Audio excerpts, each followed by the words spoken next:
What's going on, everyone? Hope you're good. Hope you're well. It's great to see you all on a Saturday night. You know, got a few people also. Shouts out to RXL for being early, catching the matinee ticket price for the nighttime primetime event. We also have Rich Mitch. Great to see you, Duck. Y'all make sure y'all check out Rich Mitch's channel. Check out RXL's channel too. Check out Fragrance Fight Night's channel. Ooh, Fragrance Fight Night. The man is giving you more like informative, educational content. I'm sure he'll get into the combative situations. Um, so we've got like a couple of ground rules, or not ground rules, but a couple of things to cover really quick. Um, so I did post a link, you see, and give me a few minutes before y'all start clicking away. Just give me a minute, and then y'all could go ahead and come in and everything, because I do have a discussion, again, a reaction video of sorts, and I'd love to get some input, but just I've got to, do my intro and everything like that, and it's not going to be a long intro. But shouts out to Lord My Tac. I appreciate you, bro. What's going on? Hope you're good. Hope you're well. Like I said, this link is pinned in my thing. Well, not in my thing, but you get what I'm trying to say. Lewis, sure y'all check out I'm Lewis. It's a great channel. The man is producing very eclectic content just across the board, and he has some stuff on the way. He has some stuff on the way too, so y'all make sure y'all check it out. Marcial, welcome to my fragrance show, and we could all be on average together. Yay, yay, yeah. Love you, bro. Hope you're good. Hope you're well. Great to see you. Skells, long time no see. Scalissa Nueva. When I first saw that earlier, I thought you were combining Strawberry's name with Melissa, but it makes sense now that it's all just Melissa. Shouts out to Melissa, wherever you are. Where are you? But by the way, I know I'm a little late from that 8:30 time. Y'all know I like to be a little bit punctual, so I'm so sorry. But speaking of Melissa, she had a great live stream earlier, and I'm very grateful and glad I was able to be a part of it. Y'all make sure y'all check out Melissa's channel, Melissa Villanueva. On Saturday, she does like a lunch discussion type of thing. Really, really, really good. Really good. And I'm about to have myself be entered into this studio, so just disregard this really quick. Him and see.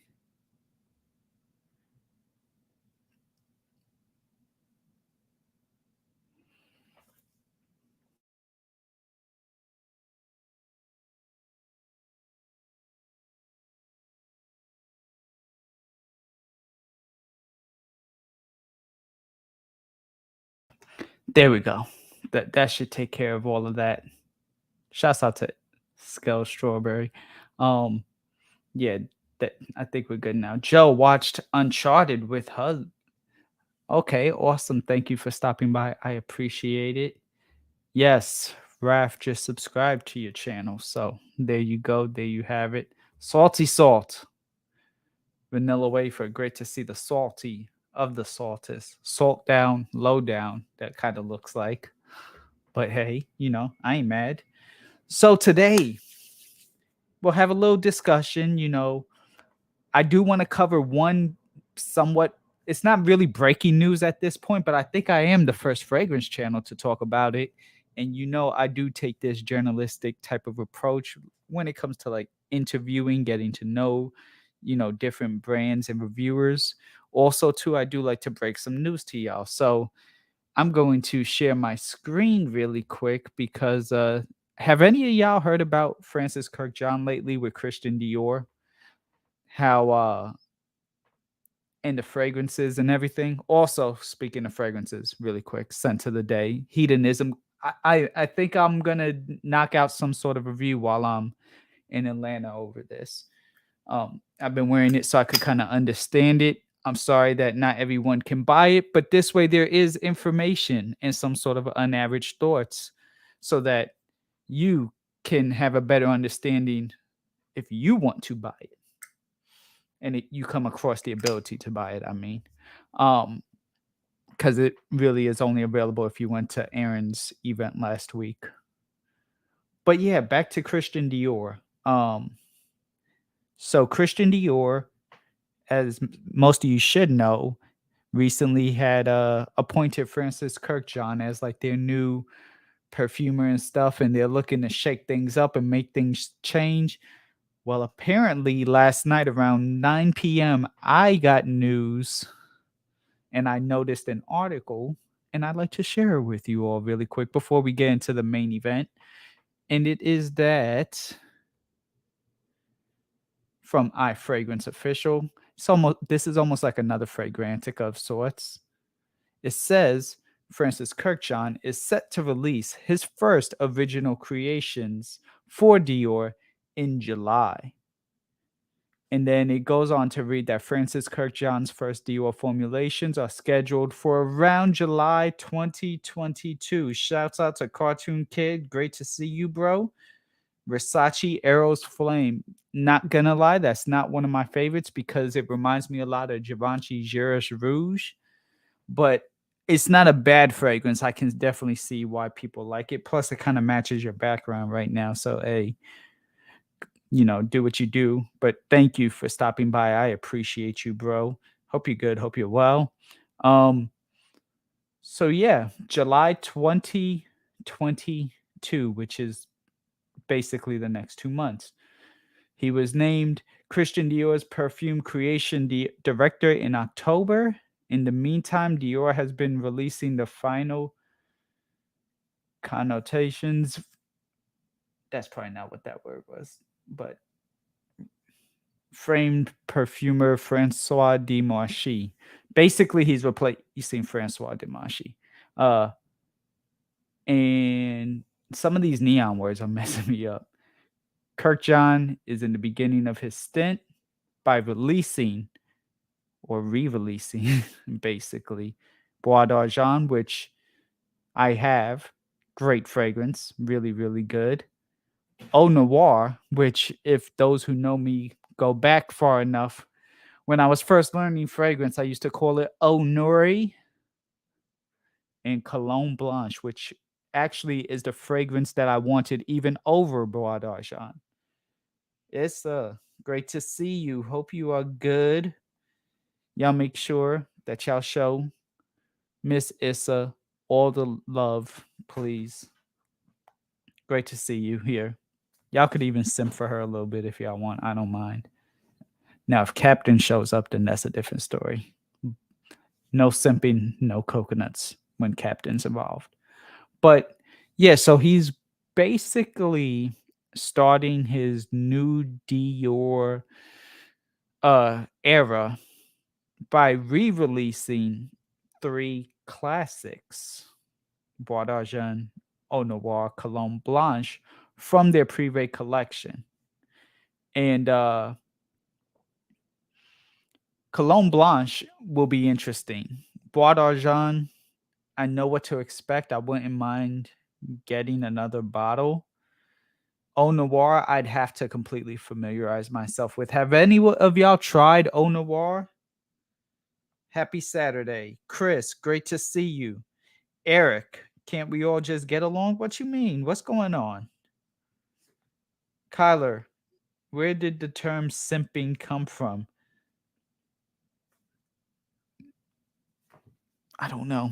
I just woke up after 2 years off from Fragcomm, and that became a thing.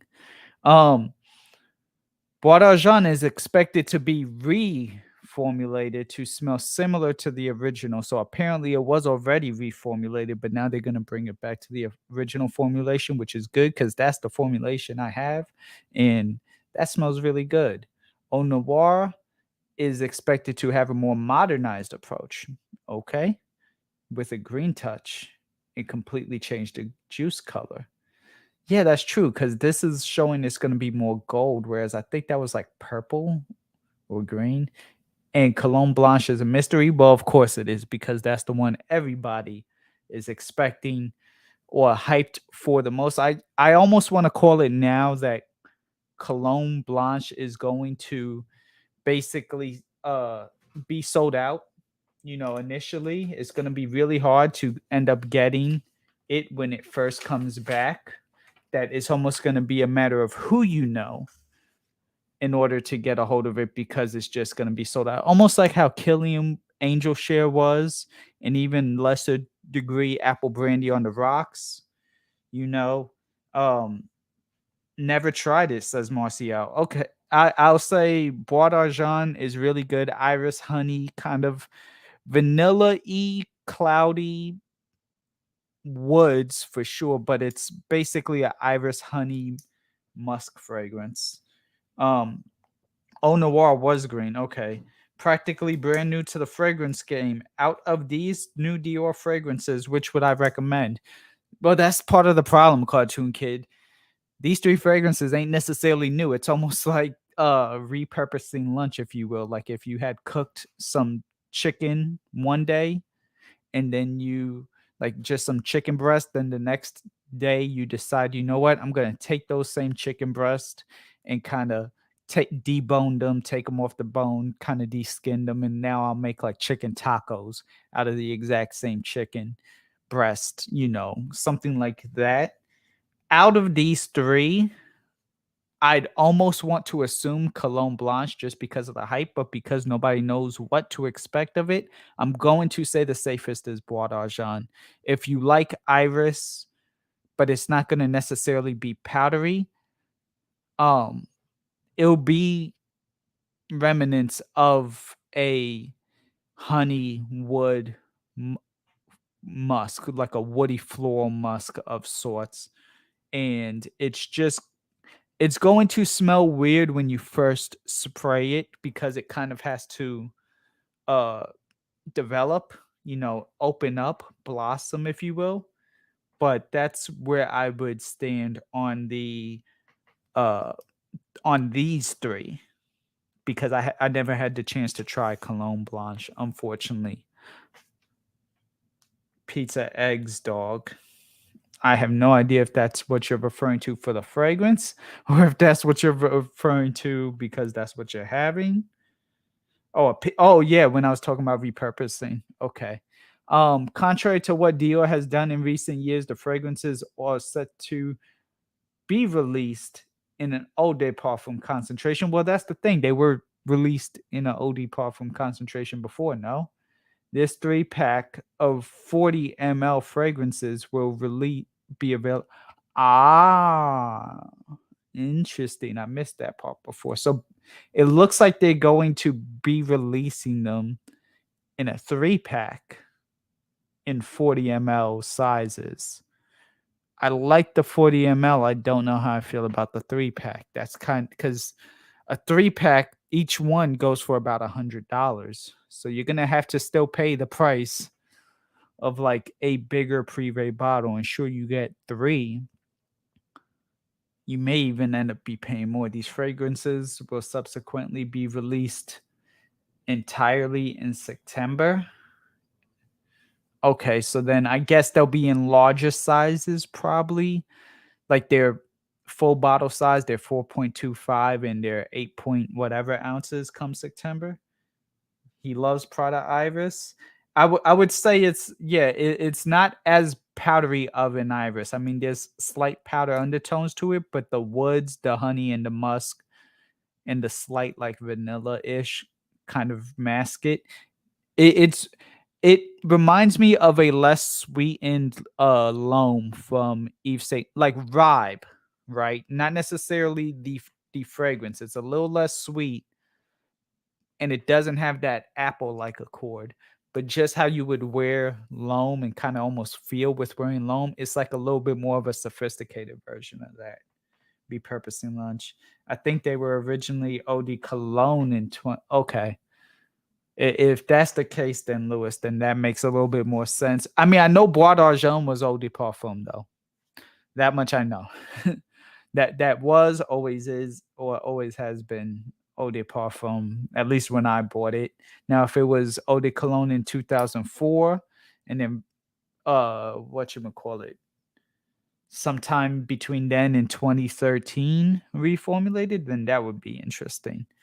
But yeah, anyone watching, please feel free to let me know your thoughts down below on how you feel in regards to um these three fragrances from Dior. I mean, it's quite an interesting thing to see. I am glad that they are bringing back Cologne Blanche, but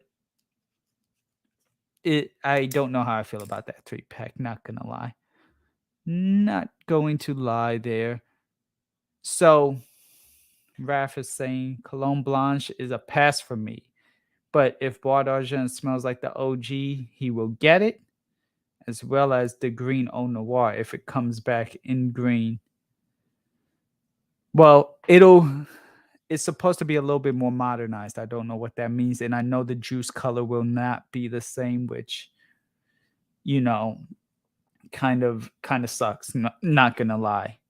You know, it kind of is a an upsetting thing to deal with.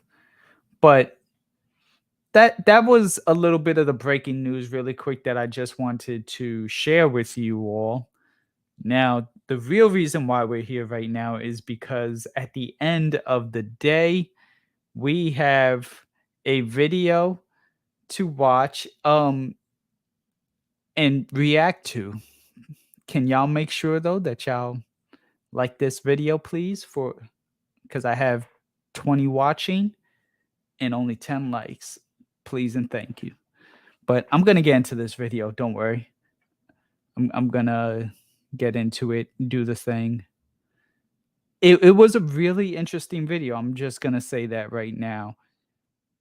Joy brought some interesting topics, had a lot to say, and I appreciate him for covering. Modernized means lots of citrus, lots of lousy commercial album. I don't know if it will be unboxing, but it will definitely be probably a little bit more emphasized for sure. Gorguts, great to see you, bro. Thank you for Penguin Premium Blend, classic fragrance. My cousin still wears that one too. It's a good one. So, have any of y'all seen this Joy I'm in video? Anyone? Like I said, very interesting. And Control V. I post that one more time, even though it is pinned, just in case somebody can't seem to find it. And I'm gonna go ahead and not click invite. Ooh, Issa. Thank you so much for the $9.99 super chat. I appreciate you. Who here deals with addiction? Who here have to go but lovely? Oh no. I appreciate you though. Thank you so much. Carissa, I'm gonna have to get you back. You did your makeup video for us. I'd love to get you back when I come back from Georgia. So I'll talk to you, but be safe. Have a good rest of your night. And thank you again for the $9.99 super chat. You was watching it, but fell asleep. But listen, we're about to make this an entertaining show. Grab some Death Wish, you know. And I had some Death Wish, so that's probably why. Didn't, but so he has over 5K views. And Raph did watch it. Okay. For sure. Talk soon. Okay, so I'm going to share this screen, get into everything. Feel free at this point if y'all want to come in. I have the other monitor, or well, my phone in this case. And we can do the thing, you know. But what's going on, Mike? Great to see you, bro. Hope you're good. Hope you're well. Congrats. Happy birthday. Congrats on the 1,000 subs. Y'all make sure that y'all check out I Smell right here. Mike is grinding and doing his thing, and I'm super proud of him. Check him out. 1952. Perfect. So if y'all are ready, again, feel free to come in at your own accord. I'm watching the other screen, but I'm going to get into this. lovely, dear friends. How are you all doing? It's 4 a.m. here, and I had Mm. a very nice nap. Shouts out to I Joy. didn't sleep very Also, the well for link is last in the 5 days to description 7 days. I was very restless, running for the for full video. different Please, if you things. haven't I was watched doing it, something very click important. over and So I couldn't really sleep. There's leave a so like, much worry share and your thoughts. tension. So finally, I did manage to sleep solid. I had nice dinner. Woke up middle of the night. Now it's 4 a.m. early morning. Mm. Feeling very energetic, fresh. Brain is fresh, and I felt like doing a video for you. Okay, I had coffee, so my brain is functioning like limitless. Like you have taken the chill pill. I had coffee too. Anyway, so I want to discuss something very important today, and not life changing, but it's regarding you people. Okay, people who collect fragrances. There's something very important aspect I want to discuss, and I'll keep that title, the curse of being a huge collector or having a big collection. Okay, and I'll call it a curse because I have certain point to achieve. Mm. Curse. Hopefully you're doing good, and I don't want to make it sound like, hey, class is in session, like be paying attention, otherwise you fail. No, I want to relax and discuss with you, my brothers and sisters, because we're all in this together. We are blessed with a beautiful fragrance community, fragrance hobby collection. At the same Hmm. time, we also have the burden of sometimes huge collection. And I want to break it down a little bit. And I want to like to know your opinion. Okay, people seem to like this kind of discussion a lot. Thank you so much. You guys are lovely. Right. So where do I start? Before I start this point, I would like to address a question. I do Someone hope he gets put a well. comment few days back from India, I think. And I understand sometimes I cannot reply to all your comments, but I do go through the comments when I am free. He sort of put under my video that your work is so good and It so is nice good. of him to say these things. I forgot the name, but thank you so much, brother, for your appreciation. It is good. Oh yeah, Many that's of you right. He do say does that this you are the thing best where joy. it's You are like a few working. The minutes. way you work is beast mode. These things make me always inspired. You I forgot he does talk for a few minutes about just his reviews every actual. day, one review every day, and at times I did 14, 15 reviews one day because I went Oh, we're crazy. about to get an Okay, I ad. had so many samples.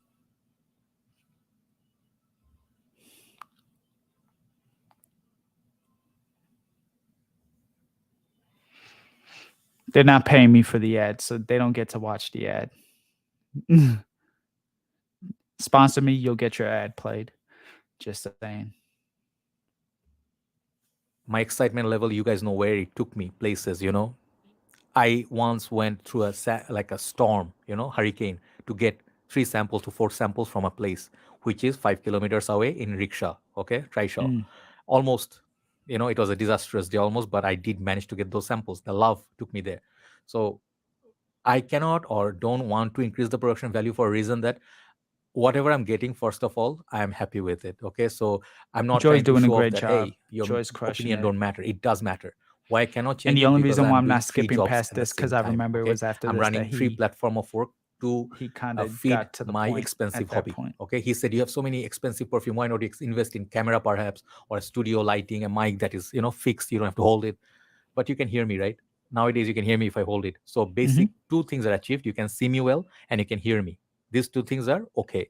And there's no noise. I do late night videos, so it's easier for you to see the review. And then I don't have that charisma of Jeremy. Perhaps I'll do a little bit, maybe in few days time. You'll see I'll go outdoor shooting if possible, but in general, that's what I'm trying to do reviews as much as possible. And I'll tell you one Keep thing, if doing you do your not thing, know, Joy. no reviewer did every single day review. They used to do every week once or twice, and you wait Mm. for those, right? Big I reviewers. used to do every single Nowadays day, the trend but has changed, my friends. I have changed that the was a trend. long time And ago. if you do not know That's by why I had now, to I was the stop. guy who did every day. And now actually reviewers are working so hard. They're pushing, not me, I'm just saying, not me, the community. Every single reviewer giving you so much more content. Look at what you're getting, for your time. Hmm. You're getting so much great content, release this and that, entertainment. You just have your lunch sandwich and you can watch reviewers. You can see Hey, any of your favorite reviewers. So I cannot do it because my time constraint. I allocate my time. I'll try to do review if I have a little bit energy left, and I will have to do my decant page. That is my one of my old work, and also have few other platforms that I'm working. I'm also working in our property area, and then a few other things I'll update you in a bit. So I sort of like increase my work, uh, not adequate, but workload, hmm, just to make sure that I can live that definitely need life. workload And management as money any is content sadly one of the creator. things that you need. Okay, I wish I was rich, but I'm not. I'm doing okay by grace of God. I am very comfy, alhamdulillah, like Mm. say by grace of God. I get decent food, I get whatever I want. There's nothing that I want any more than this. I'm so grateful. And for the life I live, I'm very happy.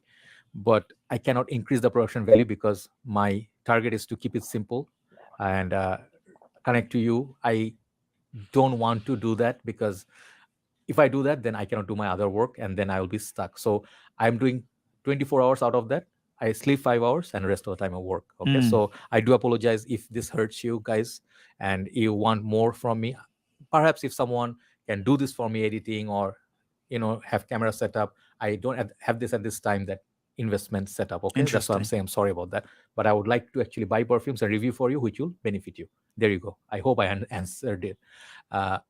Second thing I would like to say, many of you give me really quick on that point. I will kind of say that, yes, that in itself, like the fixation of wanting to be the best, kind of starts that seed of, this maybe potentially being an addictive thing. I mean, I think it's more of a rush to want to get the latest and be in the know and always have and always have and always have when you start reviewing. But he is right. And honestly, I think if you start, you don't have to get the most expensive camera. You don't have to get the best microphone. This isn't the best microphone, but it is a quality microphone tailored to what I do. It's tailored to streaming. It's tailored to, everything.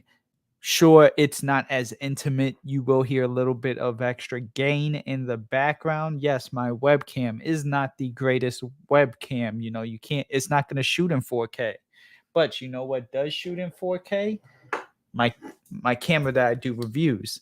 It's not the greatest camera. It taps out after 12 minutes of shooting in 4K, but it all works. And I think that's where you have to start, just as any content creator. Know yourself going in, set yourself with a set budget on everything, on the equipment, on the fragrance. Set yourself on a budget for your time. That's why I left initially in 2015, because I was reviewing every day, or even like 4-5 days out of the week. And I had to go ahead. What's going on, Rudy? PhD of EDP. Y'all make sure y'all check out Time to Musk Up.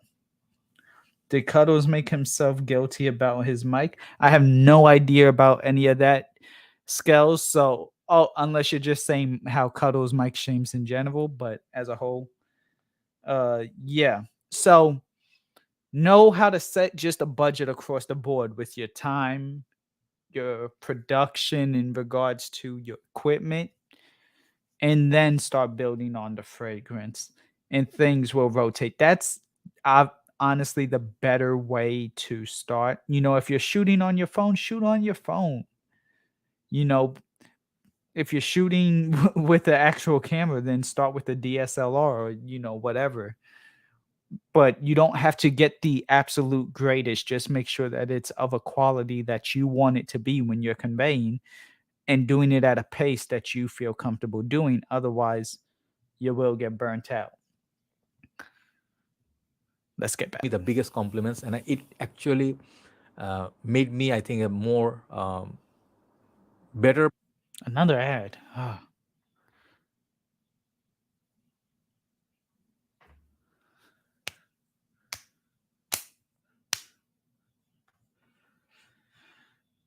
To be honest, I don't have to raise my volume when I watch your content, Joe.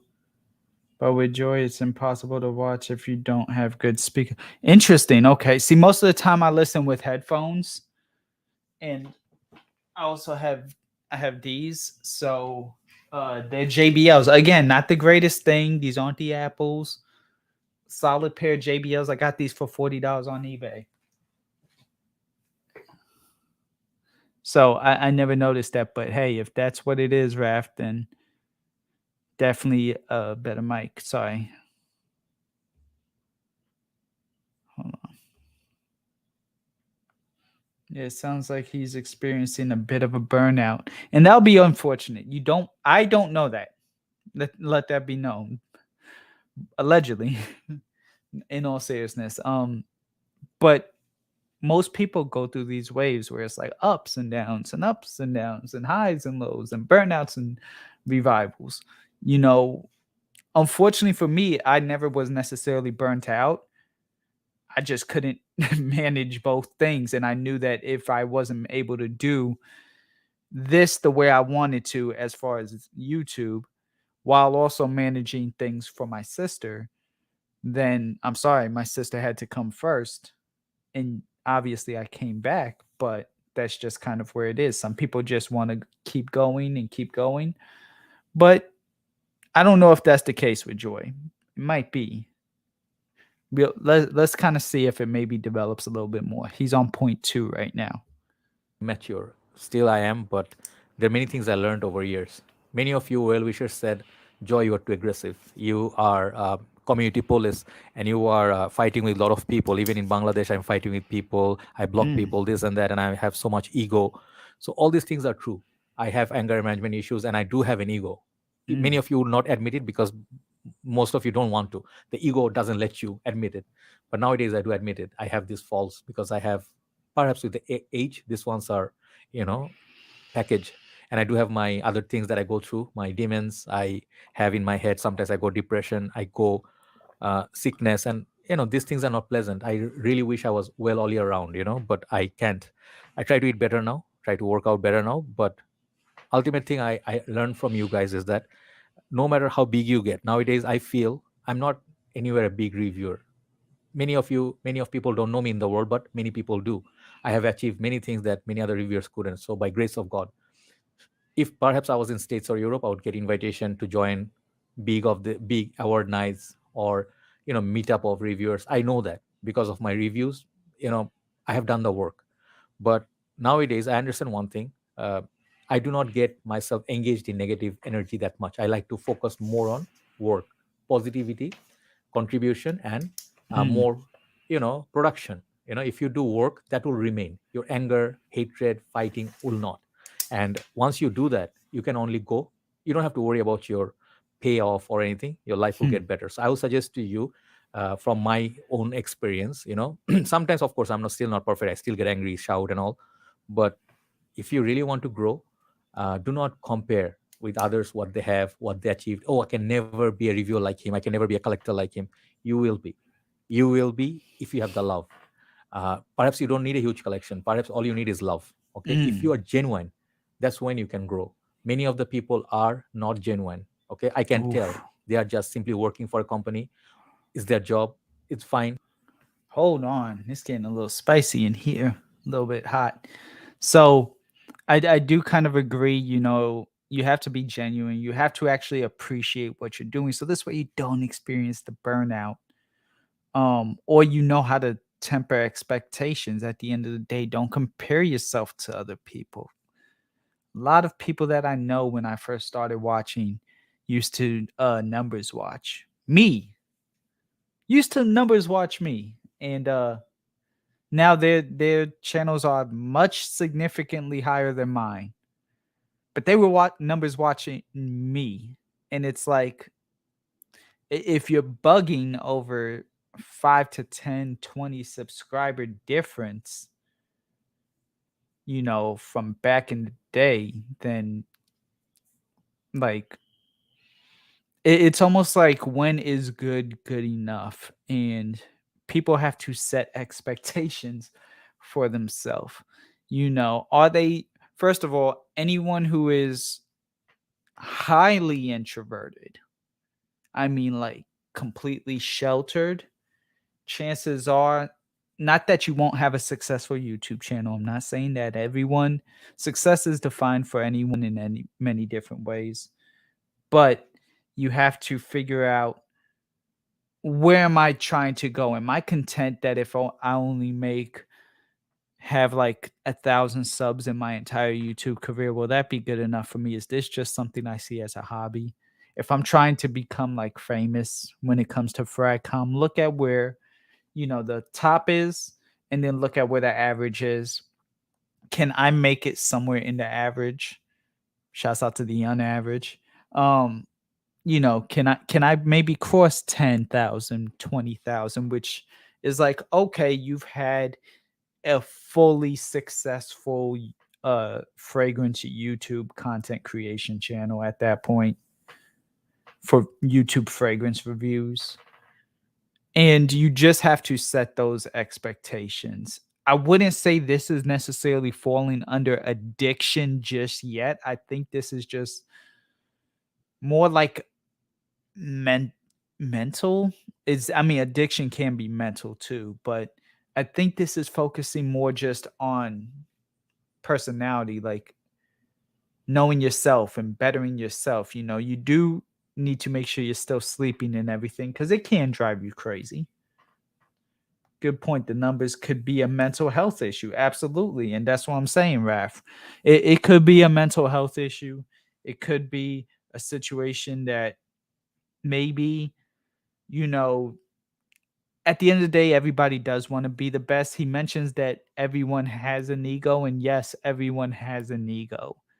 But the ego is more so can be seen as confidence than actual ego. Some people have unfortunately come across this community over the last 12 years and been a little bit more toxic with their ego as opposed to confident. You know, they've tried to break people down instead of building them up. They've tried to a term that I like to use, neg. Um, Especially when it comes to the women reviewers, like that's just ugh. But I'm not gonna touch that one. A hobby can become OCD. It can. You're not wrong. But let's see if he touches on that. Is fair, but some people show that they're passionate, they know a lot, but they just are trying to sell their bottles. That's it. Okay, they're working for some other sellers who are paying them. So the passion is missing in many. So that's why I see comments like none of the reviewers are fun anymore, original anymore. They became a seller, sold out, sell out. In many ways, perhaps you can say that about me too, because I work for YouTube, I work for monetization, so I need my payoff, right? So you can say, yes, this guy's working for money. Who is not working for money? Who works? Not the same thing at all. No real way.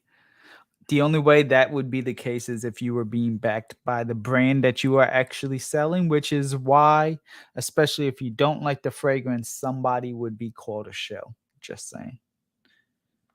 Shouts out to Kyler. For free, right? So these things I just want to share with you as brother to a brother or sister. But bigger you get, always remember you have a lot more responsibility. Even if you want to do a lot of bad things, take revenge or say a rude word, you won't be able to say it because you are much higher place. When people look up at you, and your bad behavior or low behavior, It's small always lonely at the rude top in behavior these can ads.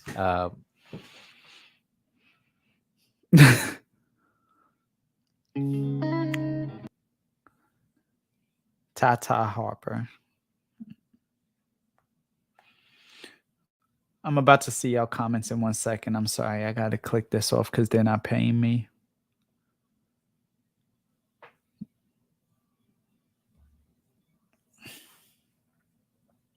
Balance is key. Absolutely. Don't focus on what others expect. Exactly. I believe in focusing on your own goals. Exactly. Marcial is telling the truth, the whole truth. If you don't have an ego, your personality will be blunt. The issue is when your ego makes you arrogant. And that's the thing. Ego can be seen as confidence. Ego, I almost view as a yin and a yang, right? It's confidence and it's arrogance. And when the arrogance is more than the confidence, that's when you have a problem. And when your confidence overpowers your arrogance, that's when you have a problem. Because ultimately, too much confidence can turn into arrogance. So you need just the right amount. So this way you can maintain being humble and just maintaining your own sanity. You know, we've seen this community I have chew up and spit out a lot of arrogant people, leave carnage along the way. And so for that, you always have to make sure that you stay true to yourself, true to your heart. That was a Disney movie. Who remembers it? Unfortunately, being at the top can have consequences. Absolutely. Hey, Marcia, what's up? Unless you were saying acuerdo to agreeing with me. But I'm gonna get back because we're about 10 minutes. We're halfway through the video already. That's actually kind of surprising. Oh yeah, I mean, Big star. I'm not talking about me. Let's say Shah Rukh Khan. Imagine like a big star like him or Tom Cruise. He's your hero. You went to meet him. Let's talk a little bit more. I'll talk 20 minutes. I don't want to rush and finish this video because I'm talking to you and I love you. You love me back. Imagine a big hero of yours. I've seen these videos, many of Ellen DeGeneres, she was rude to one fan and their dreams were shattered. Like imagine all your life, you were a big fan of this star and you met him or her and then they shooed you away, they shoved you, they cursed at you, they say, hey, do you know who I am, and then how dare you come close to me, how dare you take a selfie. It will make a huge difference in their world because to them you are a big world and to them you are their idol. And once you broke that respect, perhaps you did not, as a star you didn't lose much, you already have money, you have success, but you lost Kyler. the love and respect of a true fan who prayed for you, who loved you, Exactly. Marcia always knows that was a fascinated pop about quiz. you. Great job. Remember that if you become big, be down to earth, keep your head down and keep working, and whatever you get, your responsibility is also high. So keep trying to produce the quality or the work. That's what I'm trying to do. So now coming to the third point. Before we get to the third point, also another saying besides true to your heart: with great power comes great responsibility. Spider-Man, my favorite superhero. Uncle Ben, rest in peace. All versions, the 50 Shades of Uncle Ben across the multiverse. Yeah, just that's kind of it. Self-explanatory. All right. This is what I really hate. I talk too much, but some of you don't mind because you guys know I'm old. So most important point, today's point is the curse of being a large collector, or if you have a lot of perfume. I'm gonna do that horror voice. It's like, ooh, it's like a spooky. But yeah, it's kind of scary. Okay, I'll admit to you. Starting with me, Mark did a video on me, Rope08, fragrance hobby, 100% stress. Go check out that video. I'll leave a link below. And he did that about me. He was concerned about me. He's my brother, he's my mentor, he's my guru. I love him so much. Mark is a fantastic man. Mark is not just a reviewer, he is God sent to us. The work he did, what he gave us the world, it changed many people's lives, it changed the community, it changed the scenario. So the stress, when does it come? Okay, here we go, one by one. I'll give you my example so it will be relatable.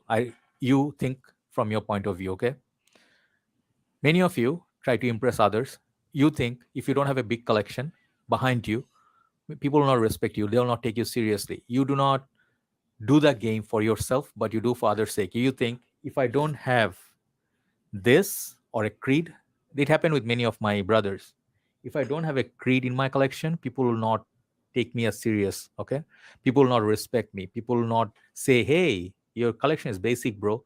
And you hear those people and you get so influenced, your ego goes like hurt, and you try to show people, hey, I upgrade to Back niche, to the I buy ego. niche so much, I spend $500 to buy a perfume just to show people that I know so much and I am respect me. That is not ultimate, even though this is work sometimes, but it's about status that people know, oh, he spends so much so he has money. Okay, this world, it's true. We do this, we buy a car, we buy a nice house. Why? Because we want to show people that we have the status, but that should not be a primary goal. So when you try that, you actually miss out on many great fragrances. Let's say $500, imagine how many designers you could buy. But if you're not into really designers, your nose already got mature. Like let's say nowadays I'm enjoying Frederick Malle or Xerjoff a little bit more, or niche houses, because maybe my taste after 6-7 years, it's upgrading. You should definitely start small. As I say with cars, you don't jump. Actually, this was a saying from my bro Maximilian Huseless too, so I kind of ripped this from him. But you don't start off when you first get your permit or driver's license, you're not given a Ferrari or you're not given a Nissan Skyline, you know, GTR, my baby, dream car one day. You're not given these like high performance luxury fast vehicles. You're usually starting off with something busted, a hoopty, if you will. Something that will ultimately be okay because you're probably going to get into accidents. And the same thing should be done with your fragrance. You should start off with designers. Know what good and quality is. That's what adds versatility. When you kind of start off with just straight niche, unless you actually have allergies for it, which then, hey, that's a whole nother thing. I can't touch that. But if you have like some sort of, if you don't have allergies, start off with the designers, start off at the ground zero. That's like reading a book or watching a movie and starting at the end and going in reverse. You don't do that. Had a 1990s Crown Victoria. It was lit. Shouts out. $500 is a fortune for the country he is. Oh, okay. Judd the Stud. Yo, what is going on, bro? Long time no see. Hope you're good. Hope you're well. Joe, you are not buying me a Rolls Royce. You're right. I am not. If anybody is buying a Rolls Royce, it's going to be me for myself.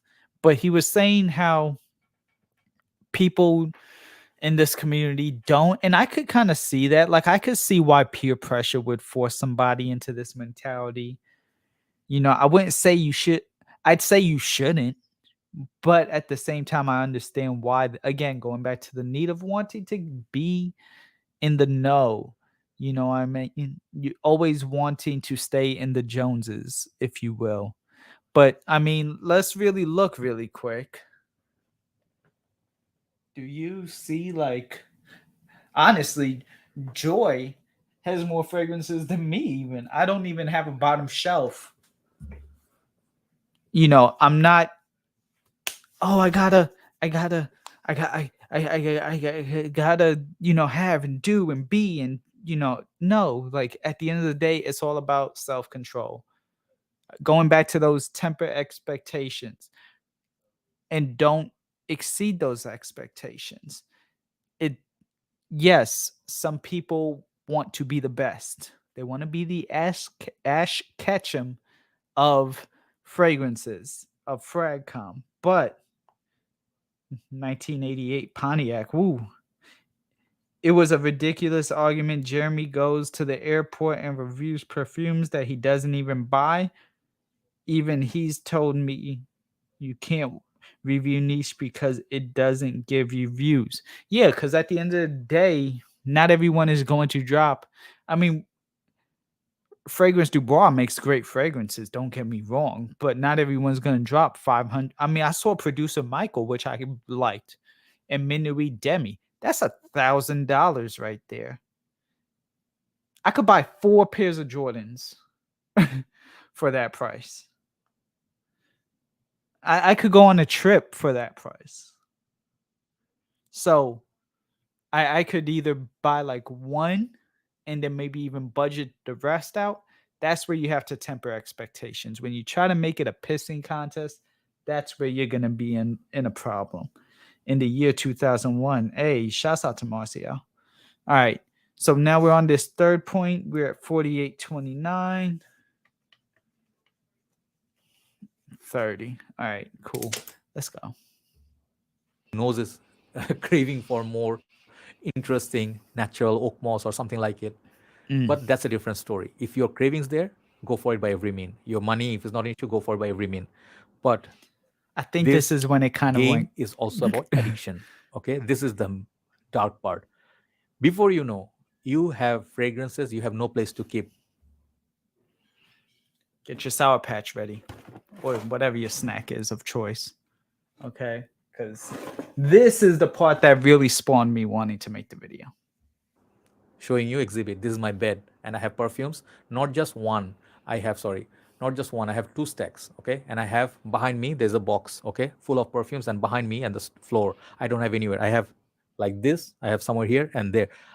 Lost people ask me how many do you have. I have no clue. I'm not trying to show off, but I bought so many fragrances to review, collect. I got for the hype. I wanted to review it so bad. I got so greedy. And I cannot actually dispose of perfumes nowadays. It's very hard for me to sell off perfumes that I really love. Okay, if I can, I keep them. So if you have a house, you know you have limited storage, you have limited space. You will never be able to have big enough space if you have this addiction. I know many of my brothers who bought, like they ordered like, hey, give me 16 perfumes one time, buy like this. Yeah, makes the sound. Another ad. Joya Min's racking up on me though, so I hope he appreciates these Google AdSenses. Shouts out to Joy.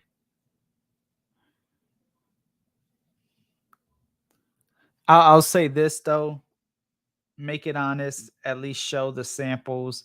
Give. I mean, Brad BP Wool has only ever really. I mean, he's done a few bottles, but I'll like 90% of his stuff that he's been reviewing since mid 2010s has been samples.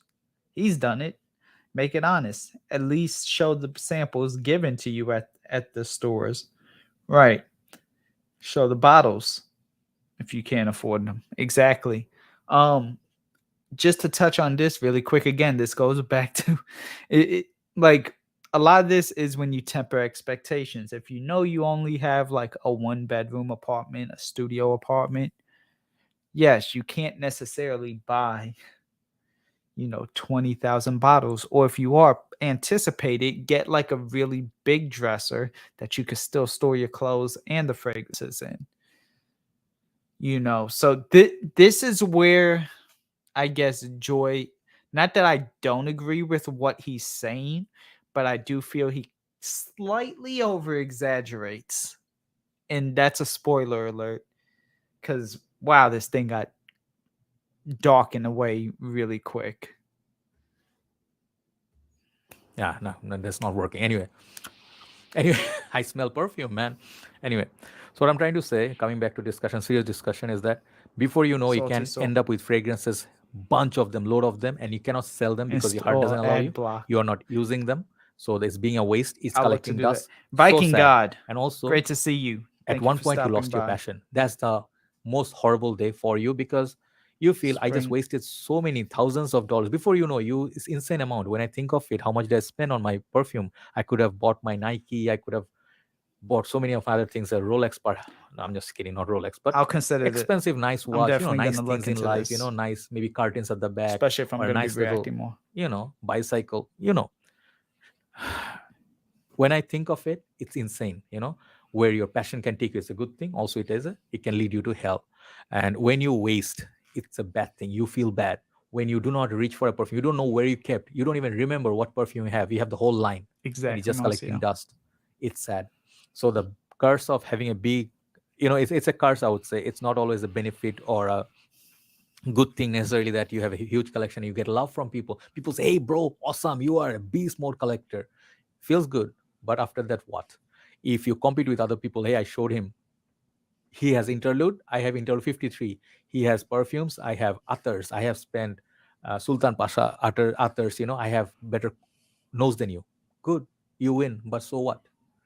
What did you win really? Did you win a trophy? Did you win $1 million? Did you win anything that actually helped you Boosting sleep their better at ego. night? You feel that way, like, I'll tell you, I'll ask you frankly, do you really feel by beating someone, putting someone down, or, if let's say And someone that's only has if a they're actually Lexus beating and you up then someone or bought like a Maserati and you showed them, hey man, keeping them I down. have big guns, I have not guns, I have big bucks, right? And you showed them, what did you achieve by it? Do you feel good about it? End of the day, it's about your happiness. If it doesn't make you happy, if you're not happy with what you're doing and you always feel it's a stress, you have to keep buying. The addiction is there. I actually have an mere excuse, that I have a decant page. I decant. So it's a page sort of runs and people buy from me. So bottles get finished. So I don't feel guilty. Finish, I use some, I keep 20 ml for me, good enough for me. Okay. Most of my bottles, I do that. But many of my bottles mostly are full. So in a way, if I want to get rid of them, perhaps if I sell off my part of my collection, I can get back my money because we have that community marketplace. But how many of you have that? You have run out of space in your house, my friends. You have run out of head space, headroom, mental peace of your mind, and you are so stressed. You keep looking at all night fragrance X. You look at what can I buy, and then you write down the notes. You go and try sniff how much time it's consuming. Don't let it's easier said than done, but I would say don't let this game become your stress. Okay, this is from coming from a person like me, and I got into this. I made this line of work. That's why I can do it. But imagine you have a job, you have kids, you have responsibility, pay bills to pay, and you do this like me. Even if you have good salary, or money coming, eventually to run out and you'll go on loans. Okay, loans are the worst cancer of life. I had that and I know the thing. I couldn't sleep at night. Okay, so do not go on credit so much that you know your limits. You know when you're breaking your limits. You know that you are so turned on. You're like, that feel that I'm gonna buy that fragrance. Is just like all day. You're driving. You're like, that feeling. And then what happens to you when you buy it and you're like, you're guilty. You cannot look at your wife. You cannot look at your kids. The kid is just standing there with his glass empty. Daddy, my milk ran out, and you're like, you're holding your $500 fragrance and you feel so bad. You don't have food at home in the fridge. Okay, do your priority. And that's where I was like, okay, Joy. Like that's a very specific kind of I get where you're coming from, but not that that's what happened to you. I'm not implying that. But what I am saying is that's a little bit over the top, and I get it that you're probably needing to rattle the cage a little bit for shock value. So this way it's like, okay, but you didn't have to go. No person when it comes to fragrance, unfortunately, substance is something totally different, and we are not getting into that.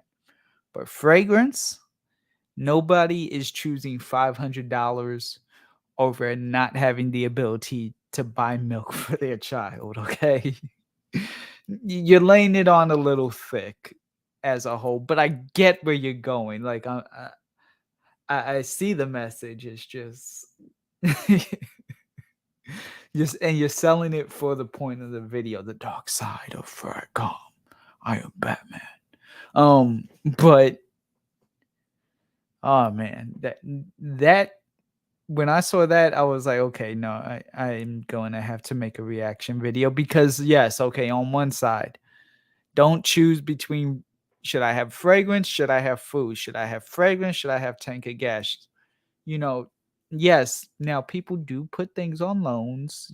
People do maybe charge it to the card and take a little extra than, the 6 to 12 months to pay it off that they should. And that goes back to, budget and self control. But if they want to put it on credit, let them put it on credit as long as they're going to go ahead and pay it off. But I don't think somebody's out there buying, let's just say, a really expensive niche fragrance. I'm not going to name a brand, but just a really expensive niche fragrance just to be like, now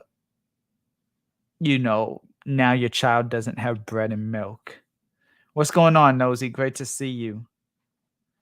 Didn't that basically happen to Dogman though? I don't know his story, so I can't tell you. And I mean, I don't know his story. I think it let me understand it. He just wanted out of the hobby. But the problem is just spending what he wanted out of the hobby to get into a new hobby, which was gaming, I believe. But I don't know the backstory of Dogman as a whole, so I can't say. He's saying that,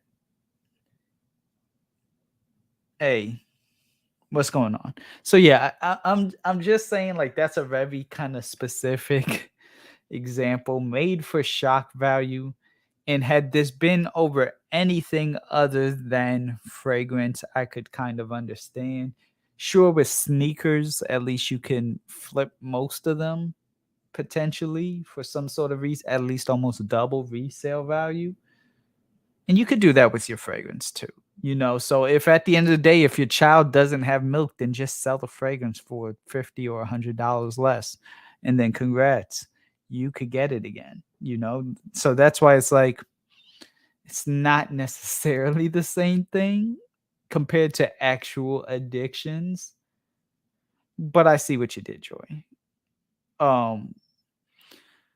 Temper expectations. No, people know to, yes, they want to have like a great collection and everything, but going back to like the room, yes, definitely have a clean room, clean headspace, mind, body, soul, eat well, sleep well, be well, live well, the whole nine, all the hallmark moments. But I just, this, I felt like he kind of tailored this just to actually apply to an actual addiction.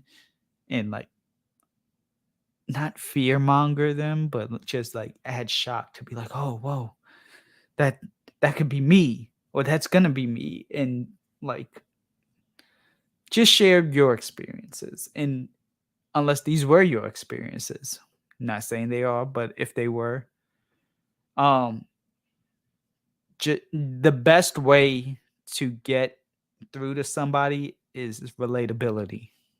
That's what I've learned. You don't have to do like shock value to get their attention. Right? Enjoy the game after that. Make priority right, family, okay? Work, ethics, after that fragrance, and play it in such a way you do not feel burdened. You do not also feel like you're doing this to show others that you know better, you have better collection.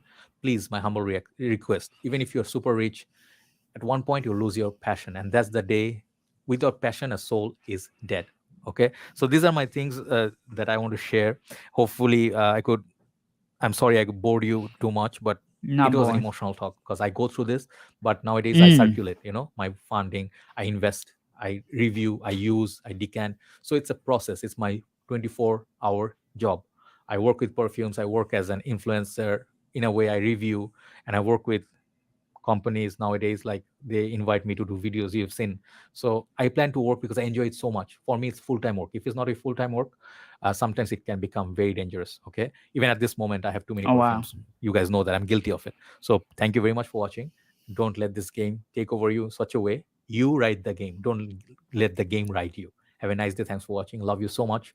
Perhaps if I have some other topics in my mind, I will discuss. If you really watched it, it means a lot to me. And thank you for always giving me the views and the love. I'm just always grateful. Have a nice day. I'll see you soon. Bye bye.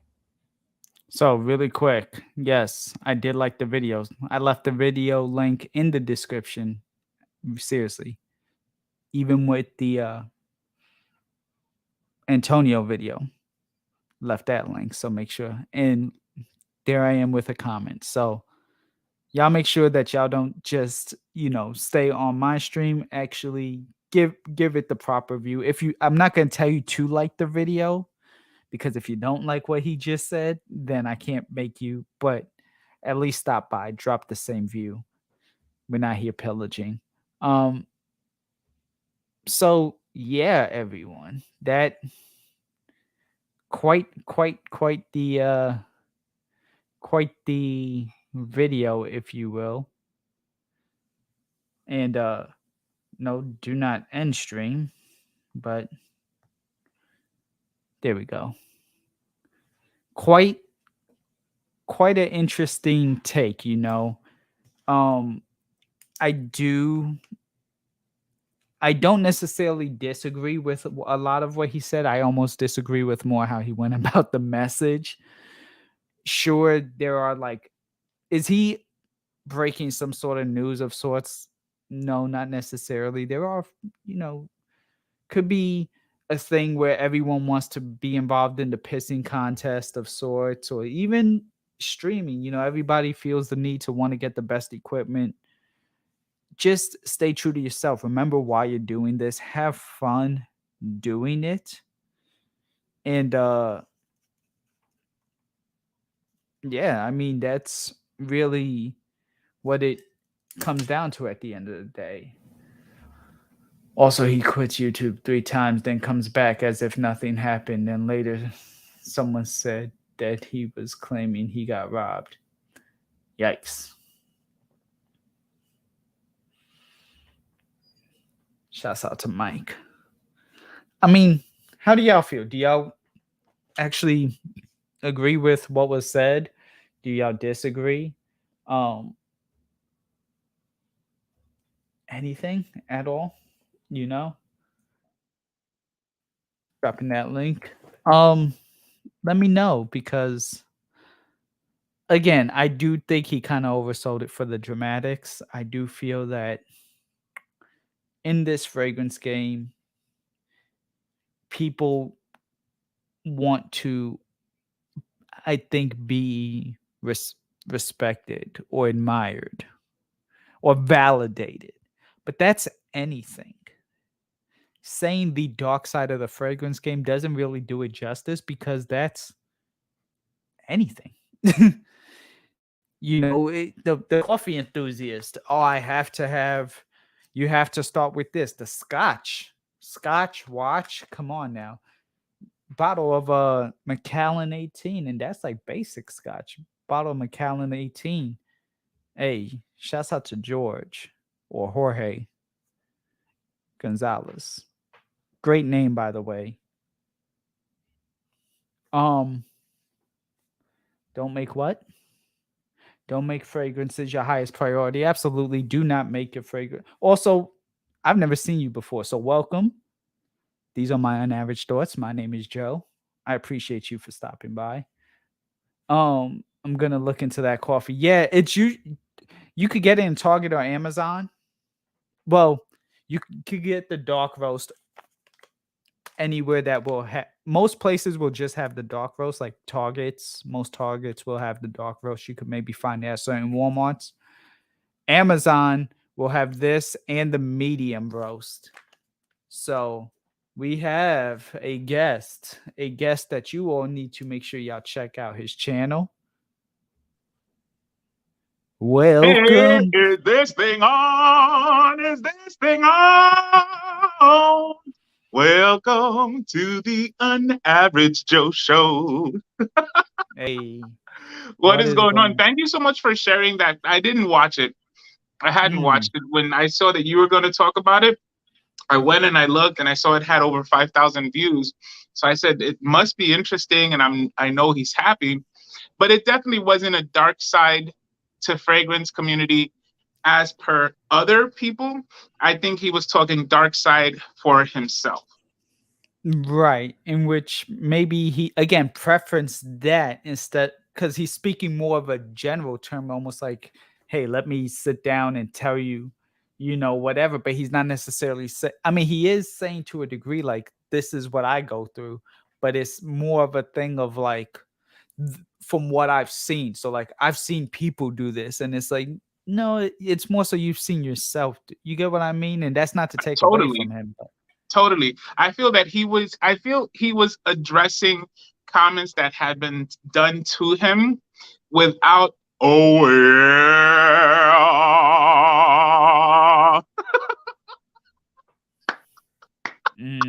There you go. I tell you why I always laugh, right? So I'm born in the 70s, raised in the 80s. So the Kool-Aid man would always break out the wall and go, oh, yeah. Yep. So each time I say that, let me tell you, I could be in a semi-weird mood. Once I'm done singing that theme song and I do I am in a good mood. I'm in a good mood. Nice. But that's what I think. I think he was addressing like comments that were said to him. And he says he has a family, correct? Right. So who knows if there was some issues going on there. And he's kind of like, it's I don't know how to explain, but it's when you have an issue with someone else and you don't want to address the person themselves, they speak in generalities, which is what you're saying. He was speaking in generalities, but it was specific to a person. So it's potentially dog whistle to the people who he's addressing. So they would know what he was saying. Valid.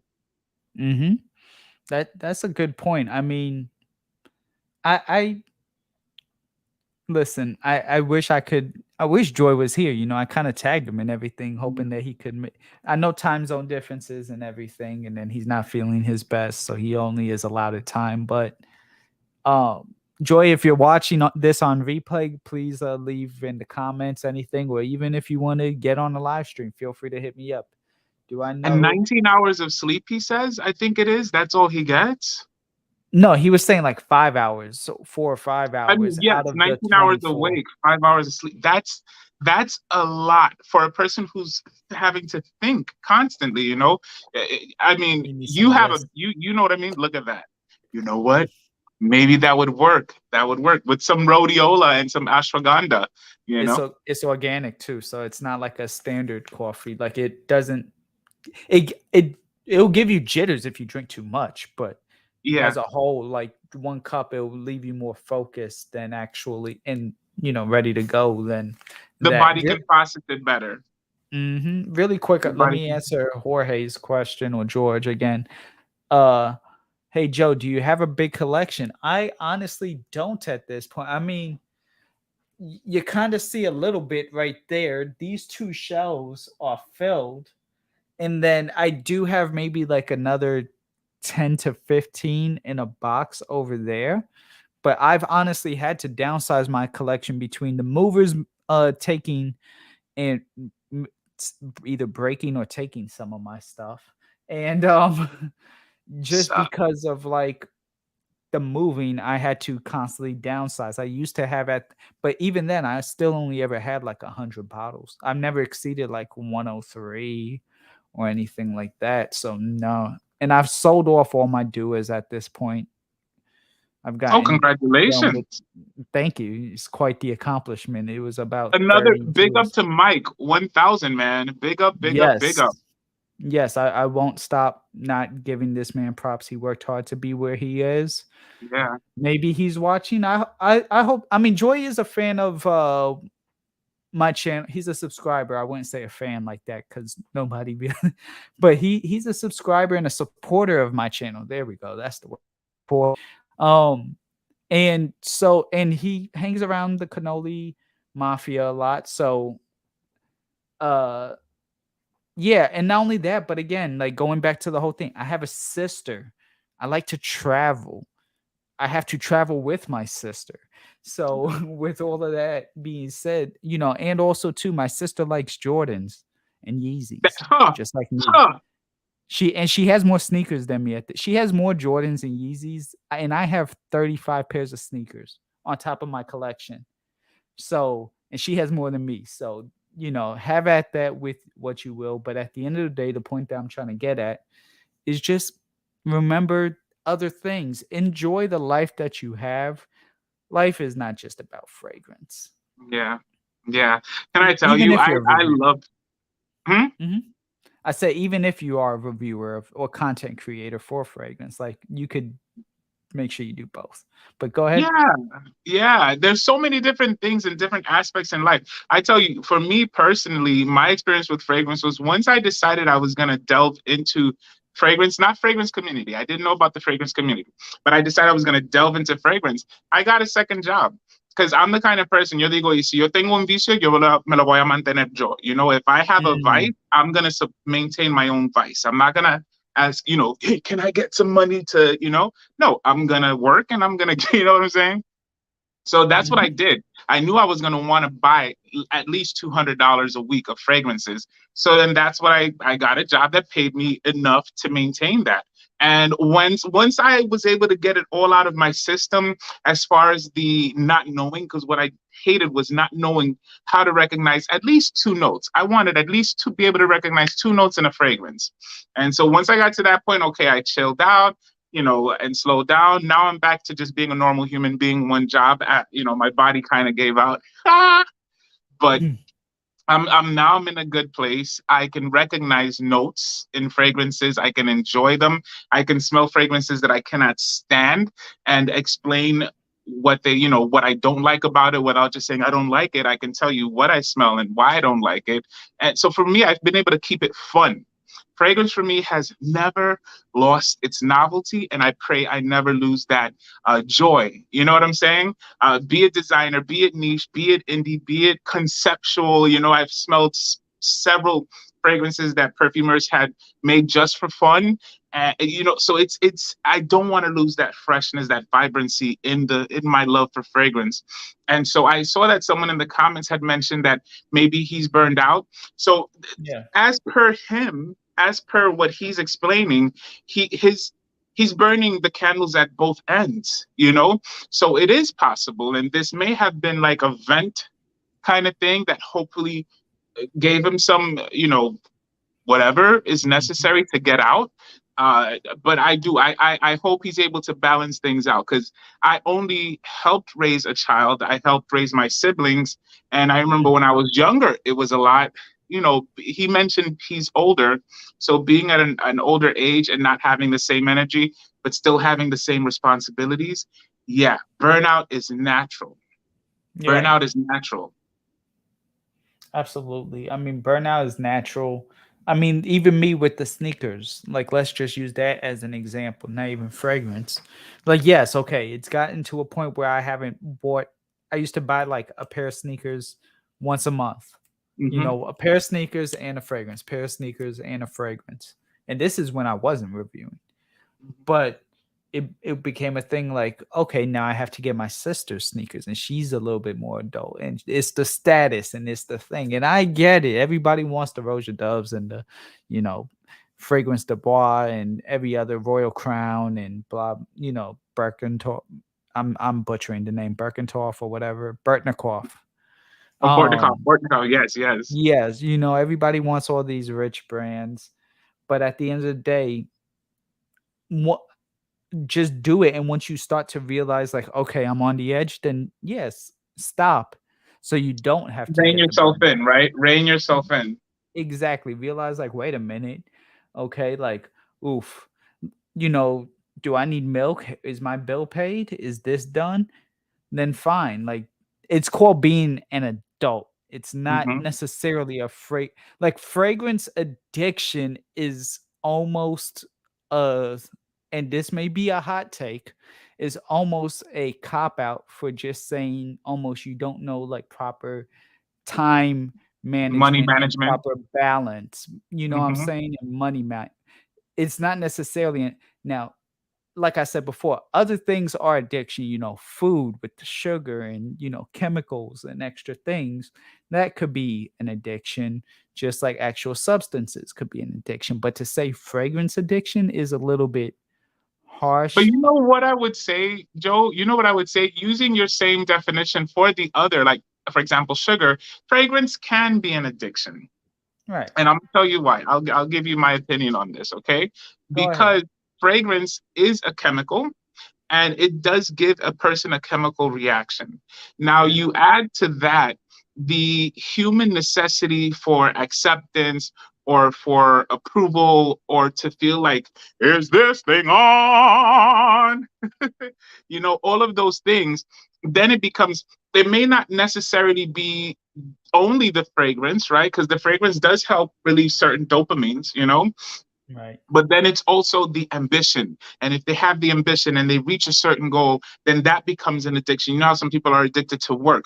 So in his case, or in some people's cases who say that they're addicted to fragrance, I would say fragrance can be an aspect of the addiction, you know, and then it manifests itself in over purchasing, overspending. But I'm going to give you my example, right? I love hair. Hair was my first love. I discovered the world of fragrance, you know, this time around because of hair. And before spending so much money on fragrance, what was Marcial spending tons of money monthly on? Hair products. Mm. Why do I need so much hair products? I have many Right. clients, yes, but I was buying more than what I actually needed. And it was because I would think I need to have it just in case. I need to have it just in case.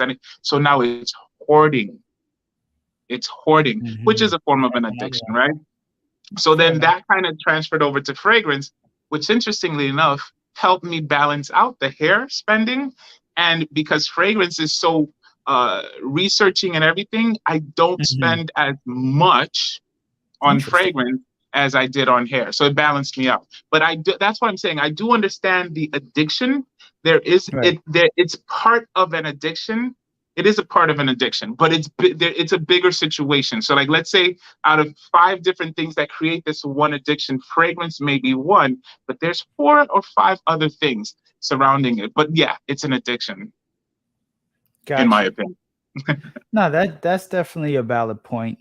Um, I mean, you made a good point. You know what I'm saying? That's well said. I can't really combat that per se. You know what I mean? At the end of the day, you're not wrong. So I got to give it to you.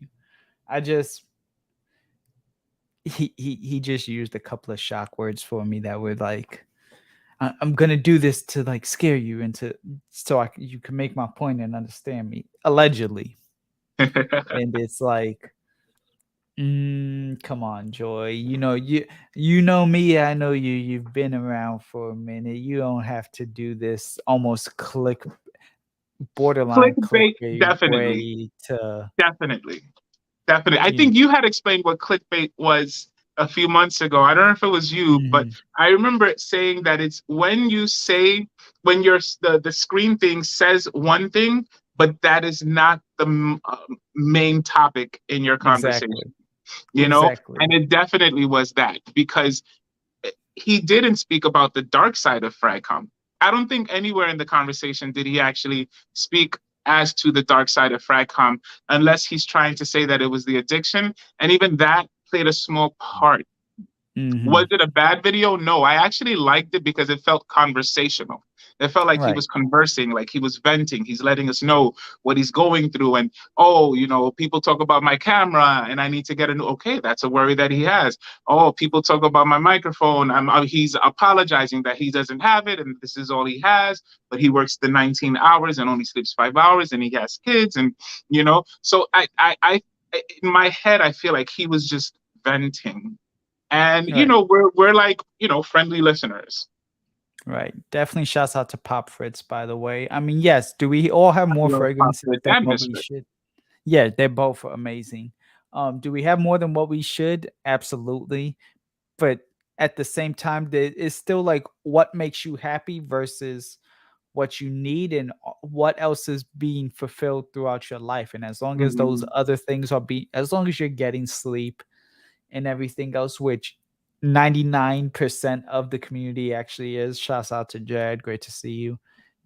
At the end of the Hello, day, like Dad. it almost seemed like I said a very specific, it's almost like the only way you'll ever be a millionaire is if the Bulls play, the Lakers and LeBron James goes for like 32 points, but he has to hit the 32nd point at 9 p.m.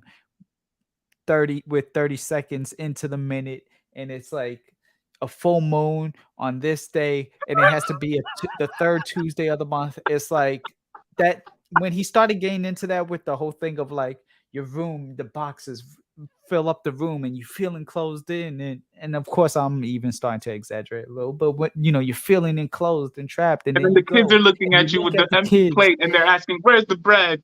You know. Right. And Papa, can you spare me some water? Start talking with a British accent and you're Why not even British? British. Why is it British? It's like, come on, can I have some water? Can I please have That's some more, please? please. That's when it was like, okay, you're laying it on a little thick now. I mean, this is Yeah. the part where you were definitely doing it for the views. And I mean, hey, I would love to do an actual dark side of Fragcom. That would I be think you would be able to. I think you have your finger on the pulse, and you'd be able to speak of a legitimate dark side of Fragcom.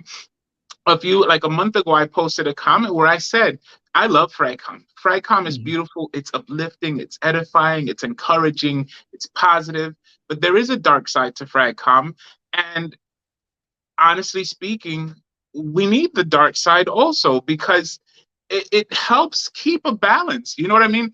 I'm not Mhm. all happiness and love and joy. I have a dark side. And guess what? It has to come out when it has to come out. If I didn't have it, I wouldn't be here. You know what I mean? The dark side of Fragcom. LOL, people sniffing. Wait, I need to see what that said. Oh yeah, Prada Luna Rosa Carbon. People yeah. sniffing duas in alleyways. That can definitely be a dark side of Prada Luna Fragcom. Rosa Carbon is my favorite after shower, and price keeps going up. Oh, does it Mm, keep going up? I like the yeah, original Prada definitely. Luna Rosa. Carbon is good. I bought Carbon, I remember. But you know what? I need to smell it again because I smelled it when it came out. So I need to smell it again with this experience. I like Sport and I loved Extreme. The fact that Extreme got discontinued like that. Extreme went almost like the way Blue Electric, like that it was Yes. here 1 month and then gone like 2 months later. I would like to Uh understand why that happens. I don't know. Melissa, ¿cómo Hi Melissa. estás? And Thank Skells, you. hi everybody. Did I say hi to everybody? Forgive me, please. Hi everybody. I'm giving you guys big hugs. Hey, shout out to the hugs, you know. And hey, Mike, listen, you don't have to apologize. Just you're always welcome on the channel, you know, anytime. You don't even have to, you know how me and Joey roll. If the link's there, click it, unless we actually are specifically saying it like, hey, this link is only for X right now. But otherwise, you know, me too, Marcial. That's why I always be kind. And that's the other thing. Like, I do feel like, okay, did it touch on fragrance addiction more than the dark side of Fragcomm? Yeah. Like he almost took the titles of both to mesh it into one thing, almost like certain movies, you know. I think I can't remember which movie, but there have been some movie titles where it'll be like whatever two, you know, this, that, and a third, and it's almost like, you could have. It's not really a sequel. It's more an intro to the next other species or whatever is going to come out. I totally dig it. I get it. That's what I think he did. You know, Fast and Furious actually kind of Paul Walker's actual last movie that they did that had Owen Shaw, which was Jason Statham's brother, as you know, the main villain. Yeah, they kind of did that, and now granted, because they were like, the movie's gonna end here, which for those who didn't know, it was involving a tank scene on a highway. They were like, the movie's gonna end here, but then the movie ended up going on for almost another hour. But the problem is that it came off choppy in that final. Like, had it ended there, you it would have felt been perfect. that there was no connection. Exactly. So like, but he added allegedly the connection, so this way it could draw you in more. Like, ooh, the dark side of Fragcomm. And it's like, no, the dark side of Fragcomm is its own entity. It is its own piece. It's, you know, he's saying, oh, I'd love to hear more discussions or have more discussions. Let me know what other topics. I'd love to hear about the dark side of Fragcomm from Joy Elite. Like the actual dark side of Fragcomm. Right. Know? I think, but I'll say, I feel like it was more him venting. And that is something that I'll say is beautiful about Fragcomm. Guess what? If you need to vent and you're part of Fragcomm, there are people that are going to listen to you, and you're not going to be treated absolutely bad for doing it. You know what I mean? Whereas, let me tell you, coming from the hair world, in the hair world, you have more trolls than you do friends. Right. So you in the hair world, trolling is expected. It's normal. It's an everyday thing. You know, you really don't block your trolls because usually they're the ones that are watching you, you know. Whereas in Fragcomm, it's different. In Fragcomm, it really is more about support. So I'm glad that he was able to vent, you know. And see, here you are saying, hey, I heard you're venting and I'm here. Come. Right. Come. Exactly. Talk. Come talk. I'm here. We're all here.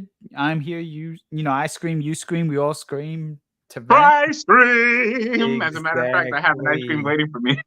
Hey, what flavor? It's actually the sandwich from Carvel. Nice. So it's the vanilla, chocolate sprinkles, and chocolate cookies. Now, is it a sandwich or the flying saucer? It's the sandwich. It's oh yes. So I call it sandwich. You're absolutely correct. It's the saucer. It's the saucer. It's my treat. As long as I behave well throughout the week, then I can have it. Nice. Now, for those who don't know, the flying saucer is almost whipped ice cream as opposed to just your standard. So it comes out a little bit fluffier when you're biting into it, and when they put the sprinkles around it. I don't like the flavor usually because I actually don't like it that much, but the mint chocolate chip flying saucer with the chocolate sprinkles is actually a devastating thing. So in 3 months, considering I've lost the weight I'm supposed to lose, that I'm going to be getting the milkshake, that is the mint chocolate chip, brownies and chocolate, and then mint chocolate chip on top. Speaking of a whole snack right here, we have the one, the only, the recent person to join the 1000 Club. Shout outs to I Smell. Hey. How y'all doing? Bro? Great to see you. Mike, eating healthy. Thank you for stopping by. I'm not eating healthy. I mean a popsicle. Oh, I thought it was a celery. No. No, it ain't that serious. Hey. No, I was out in the garage. My wife had me. I was helping her resurface this table that I was messing around with on Melissa's stream that I was putting together. It's a table that's been sitting in our garage. It's hot as hell in there. So great to see LX. Y'all make sure y'all check out LX's channel if you haven't. LX Fragrances. LX is awesome. The man does a lot of live streams. I'm starting to, not that I wasn't before, but you know, he's got a really good fragrance live stream thing going, and man's putting in work. You know. Yeah. I don't know. I feel like I connected with LX. He's good people. He just seems like one of the like a good person in general. He really is. He really is. And he's excited about fragrances. He's excited about growth, you know? Right. He's doing his thing. Exactly. Yeah. Sorry, I just had to make my pasta. You don't want it to be too past al dente. Oh, yeah, definitely. And he was into, he had a very, even more expensive hobby before he hopped into fragrances. I think he was into mountain biking or something. He was even sponsored at some point. Yeah. Got you. Yeah. Got you. So, Mike, were you at least hearing everything that kind of happened with the video, or were you kind of in and out, or? No, I was listening. I've been listening probably about 20-30 minutes. You played Joy's video, and he was going over a quote unquote dark side of fragrance addiction, but then was it like clickbaity or not was kind of the you know what I mean, that the concept here, and he was talking about status and fragrance, like expensive fragrances versus being the designer guy. And personally, I watch Joy. I like the long forms of fragrance content. I like his morning thoughts. I like, because he's in a part of the world that when I first wake up in the morning, his video is going to pop up on my feed, because he's literally ahead of us in the kind of way to where it's the first thing I see in the morning. I'll listen to him while I'm getting ready for work or getting ready to take the son out to school or whatever. Like, I don't connect with all of his videos per se, but I bought a couple fragrances based off his review. I bought Rogba Wood Intense based off his review. I don't hardly ever wear it, admittedly, but I do think it's a good smelling fragrance. If someone's wanting a beast mode fragrance, that's definitely one.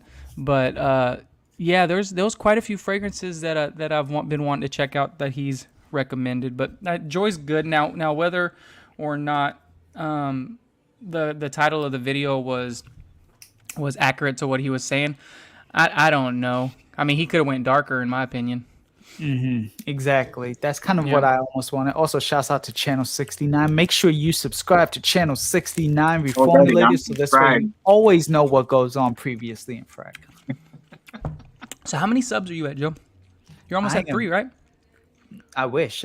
I'm trying to get to 2 right now, but oh, shit, fam. Yeah, no, I'm at like 1770, 1780.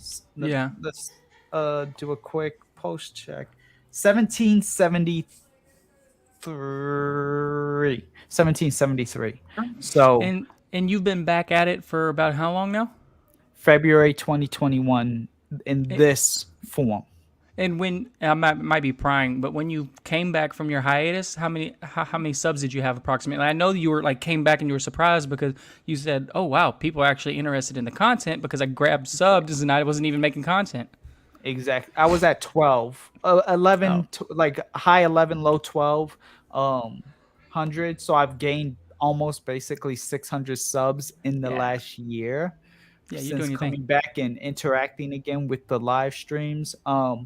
But when I first actually stopped, 2015, hard stopped, I was at 700.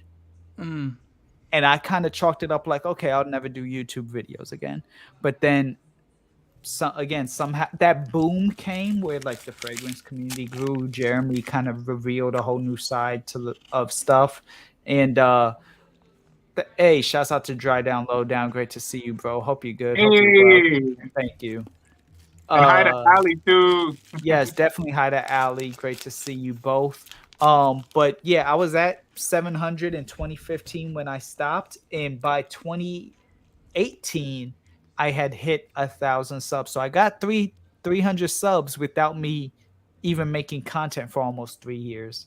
Yeah. And I'm grateful for that, which is why I came back the first time. And then unfortunately, like my grandfather got sick and I got in a car accident, and then the move back. And so that's why it happened. I took from the end of 19, like September, October of 19, officially like November of 19, all the way until February of 2021 when BFL passed. Shouts out to Supply on Demand. Rest in peace. Oh, well, maybe not. Thank you, though, Mike. Thank you. 53 subs. We're going to get you up there, too, Fragrance Fight Night. Yeah. But, yeah, so that was just it, is that I'd say maybe in the last year I've gained about 600 subs, which... Yeah, so you're doing nothing to thing. scoff And at. that's since... 227 away. Yeah. 227. Yeah, since, whatchamacallit, 600 since February. When BFL passed it, because the day after is when I was like, okay, that's when I'm gonna start making videos. That's what's up, man. You're there, man. Hey.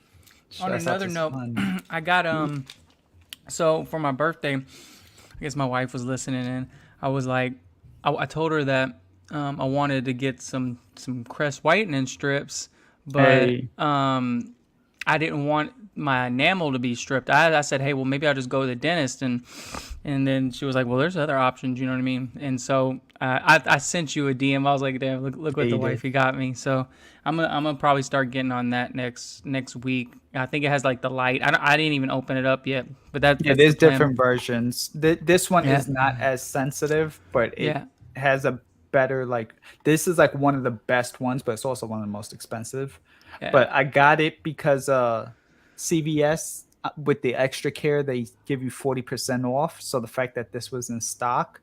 Yeah. And so instead of me paying $72, I paid $40. And at that point, yes, it makes sense to get the whole pack. But I honestly would use that just towards that all the white. Like if you have an extra care card and then you see whichever one works for you. You know what I'm saying? And then add that for you. They almost give it to you practically once a week or once every 2 weeks. So, you know, even using it for the 40% off, it's like, you know, it ends up almost being a buy one, get one when you, if you kind of buy a couple of them. So that's why, but yeah, no, the Crest whitening strips or this, which I think you ended up let me go grab it. I don't even know what it is. And I swear this video isn't sponsored by Crest, but if they want to go ahead and sponsor me, please go ahead and do reach out. Also, shouts out to the 27. It was 28. I saw somebody drop off, but shouts out to everybody that is in the chat. Stinky, I see you. Drink coffee, dip tobacco, teeth are black. Sheesh. Definitely, you know, go ahead, use some of this.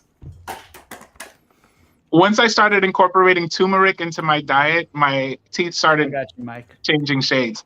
Hey, I got you. Sorry, it just took a sec. Okay, the emotions. Yes. Yeah, I don't know if they're any good or not. I can't speak to whether they're any good or not, but we're gonna find out. And then I know you're a sneakerhead, Joe. So I went ahead and I got these right here. Okay, you were telling me about the Vapor Maxes. Yeah. Yes.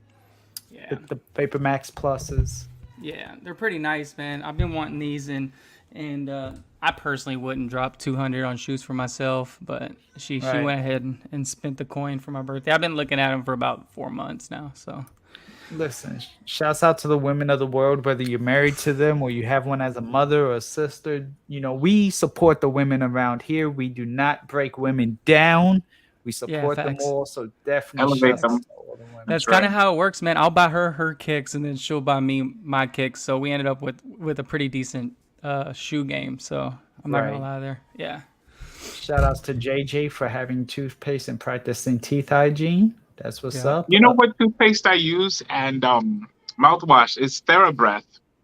TheraBreath. Is it the one with the orange top or something like that? So the orange top, that mouth rinse. So their toothpaste is really good. Like anyone who I let use it or given it to them as a gift, they flip because it really cleans everything off.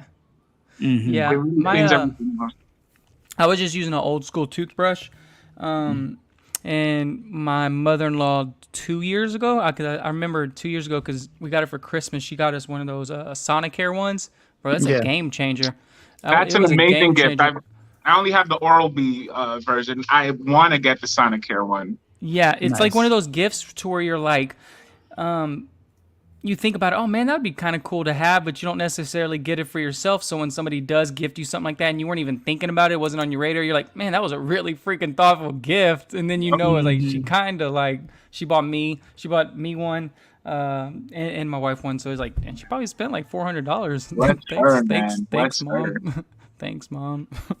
Hey, I just want to say really quick because Kyla's asking, Michelle does have whiter teeth than me, and that's saying something because bro. I still have like a few stains. Like when you actually see me up close, like I'm not gonna lie to myself, and plus I saw her, so being up close to her and knowing myself, her teeth, she definitely practices great teeth hygiene, even with the coffee. And shouts out to PINOYKIWISCENT.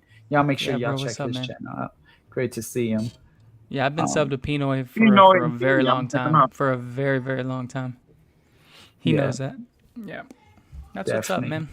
Yeah. Earlier on in Dan's live, they were talking about a microphone, something like a dual deal, something like that. A DJI or something like that. What is talking about the wireless? I don't know because I told Joe, Dry Down Lowdown, I was gonna reach out to him. What's up, Mass Man? I told Check Dry him Down out too. Yeah, I told Dry Down I was gonna reach out to him personally because I am kind of have ADD tendencies. Like I'll forget the names of something, so I need to like reach out so I can have a receipt of exactly what it is. Then I'll look it up. But by all accounts, it's a wireless microphone system that allows you to not have to use this and be attached to your computer. You could just use the microphone. It's like it's a lav mic. Oh, Yeah. okay. Yeah. I started using one when I do my videos because now I'll walk outside to see how the fragrance functions. So as I'm going down the stairs, I'll talk, so it's nice because it keeps the sound normal, but it's one that I got for like $9 off of Amazon. Right.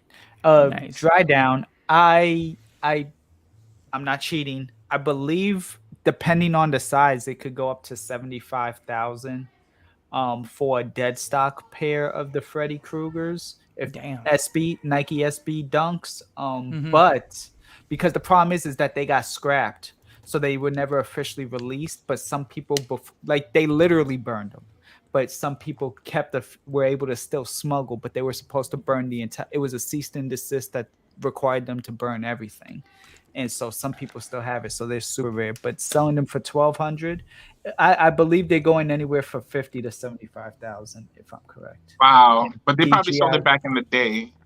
Yeah, I mean DJI wireless mic. I'm gonna screenshot that. Thank you. Cool. I got you in 2 seconds. Shouts out to Remington. By the way, great channel, Remington Brito. Make sure you check them out. Yeah, I got some decants coming your way. Hey, shout outs. Yeah, Remington's awesome.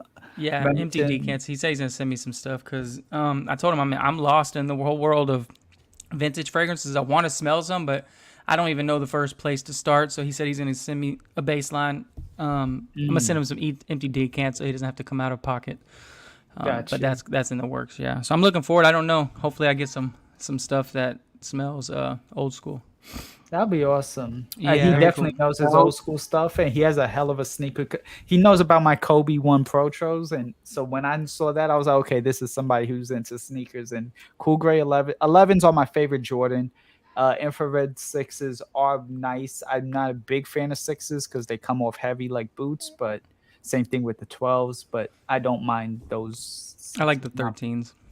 13s.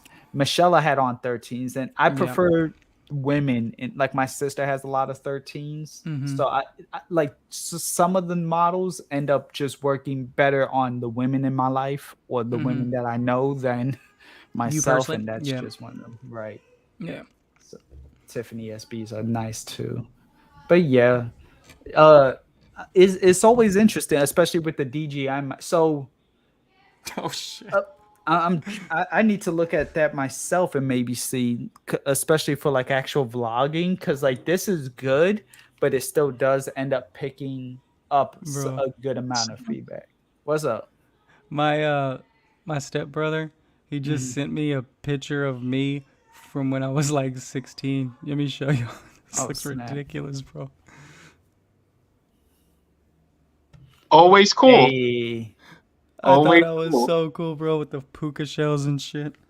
Oh, the shell time. That Jesus was Christ. the OC.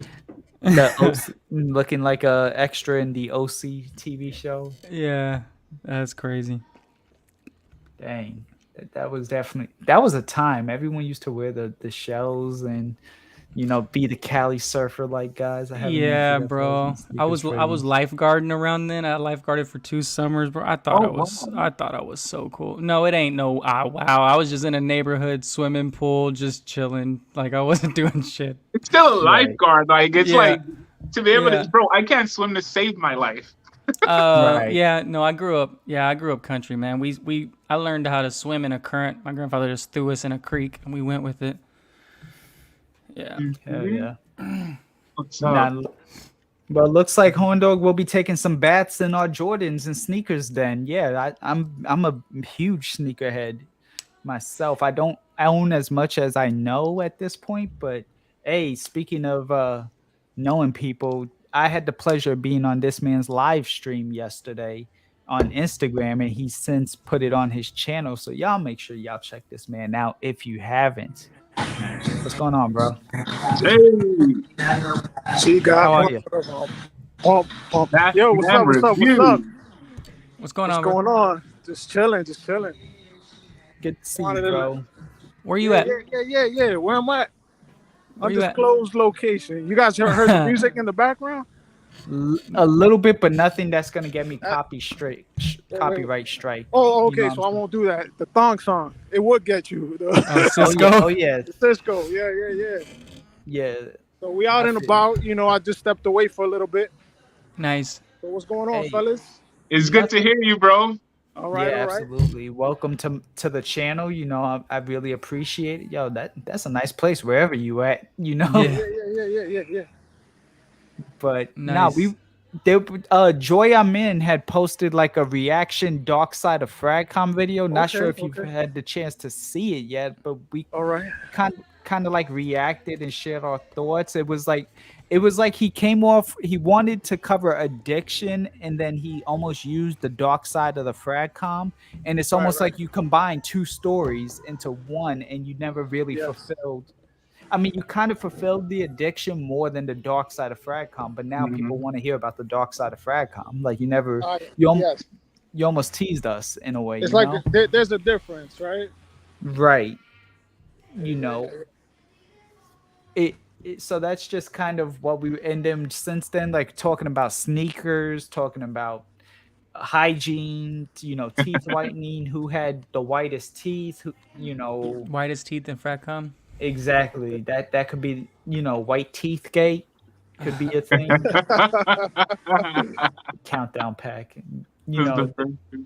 But what's your scent of the day, by the way?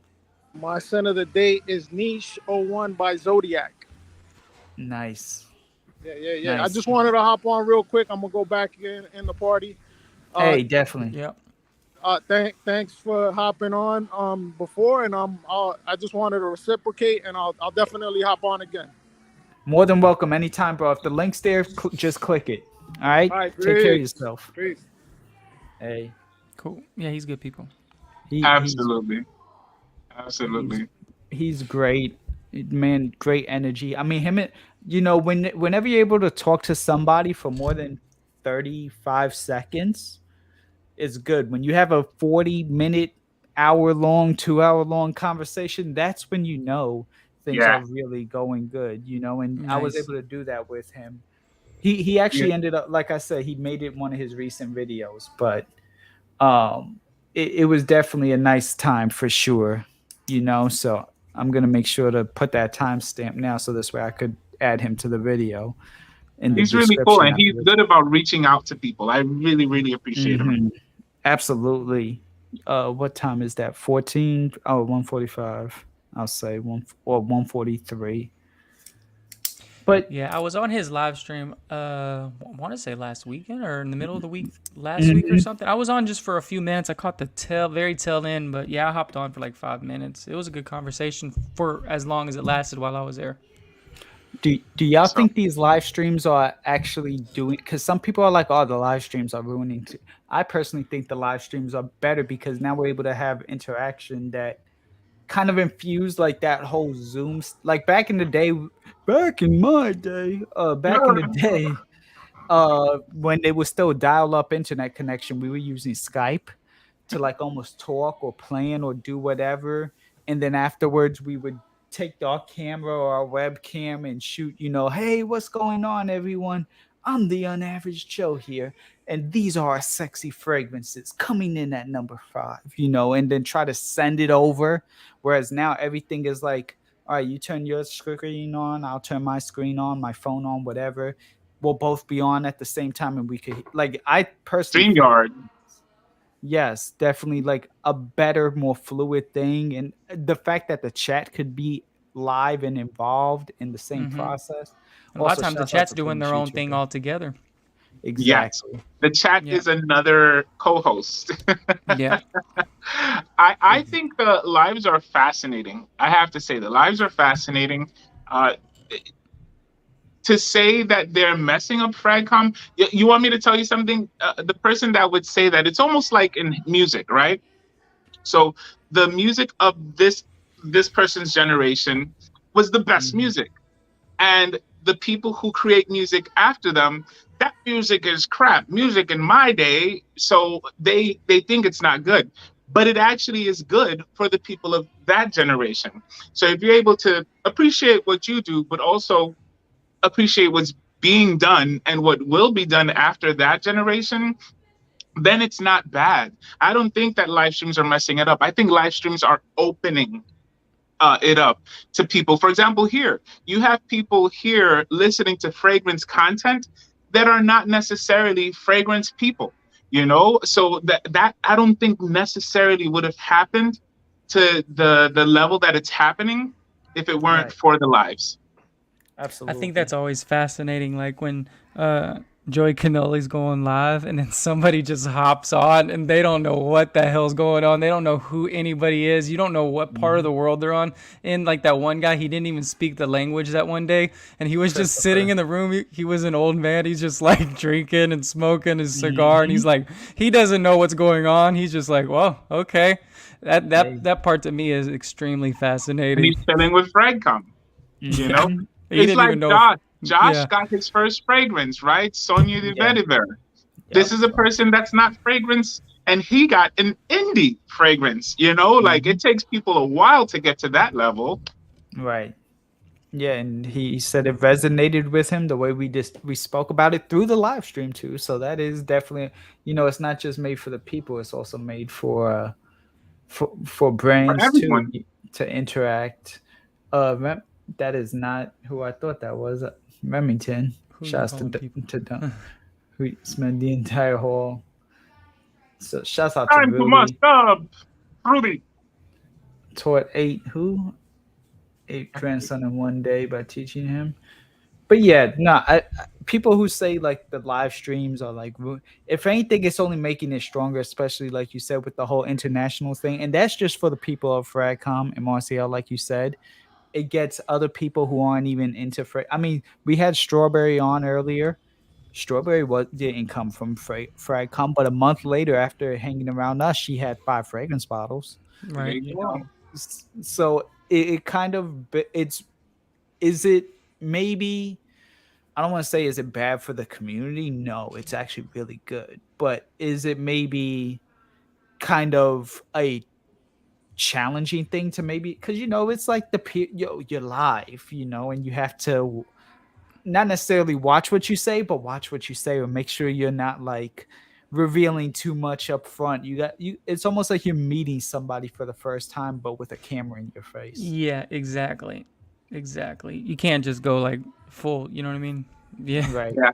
Full Tropic Thunder on people. Yeah. Yeah. We saw that last night that some people will, but on dance stream. But yeah, That was a strange one, man. That was a strange one indeed.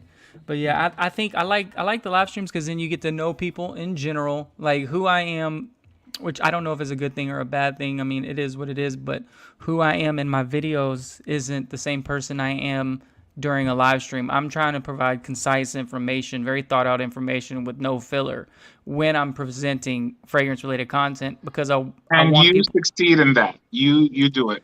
It's relative. Yeah, what you like, somebody else might not. Luckily, when I look at my analytics, I don't get many dislikes.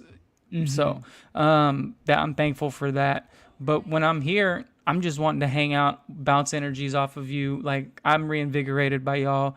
I'm sure y'all are reinvigorated, you know what I mean, by the like energies. It just is what it is. I enjoy hanging out. I'm sure my wife wants me to get off the stream right now, but it is what it is. She's like, hey, you know. Nah, she's all good. Nah, that's awesome. That's awesome. Really quick. Oh, that's not, again, Horn Dog. I even don't know when. I mean, I know when it was 2020 that he met Big T and Laura, but I don't have the exact time. I was not a part of Joey's show then. I was always subscribed because I've been subscribed to him since 2011, since I started 2012. But even I'm not aware because I didn't rediscover his channel again until BFL passed, and I was like, I need a reliable to kind of like tell a story. You know, somebody was gonna speak on this, and I saw Joey Cannoli almost like Sports Center, like, oh man, I missed the game. But you know who I know I could get the analysis from? Sports Center. That's reliable. Joey Cannoli, I know him through because some of the reviewers, I'm not gonna lie, I was looking back then, and I'm like, who are you? Like, what are you? You know, you're not necessarily on BFL, but just in general. But it was like, I know Joey. So when I came in and then I saw this type of setup, I was like, oh my gosh, you know, like this is amazing. What seen a man constantly reinvent himself and then create something like this. I was like, he finally didn't, even though like even now his channel's at a different level than then, but like he found his niche. Okay, and then that's why I started like re-supporting and everything. So yeah, I went back and I started looking at all of Cannoli's content because I think I told this with him on the stream is I wanted to see the evolution of, because you look at his channel now and it's like, for somebody that's live streaming, it's very put together. The lights are flashing in a way that keeps your attention. The content is engaging and it's polarizing, but it didn't start out that way. It started out with him just live streaming with Juju in a car talking about Taco Bell. So it's like, just to see the evolution of it's kind of wild. And you said you found him in 2011 originally? Yeah, like when he was still doing actual just fragrance reviews. Correct. And you just found him organically through the algorithm. I'm sure you didn't type in Joey Cannoli. Right. It came through recommended. Because he wasn't necessarily blacklisted yet, because that wasn't a thing yet. There was no such thing as AdSense when like him I see what you're saying.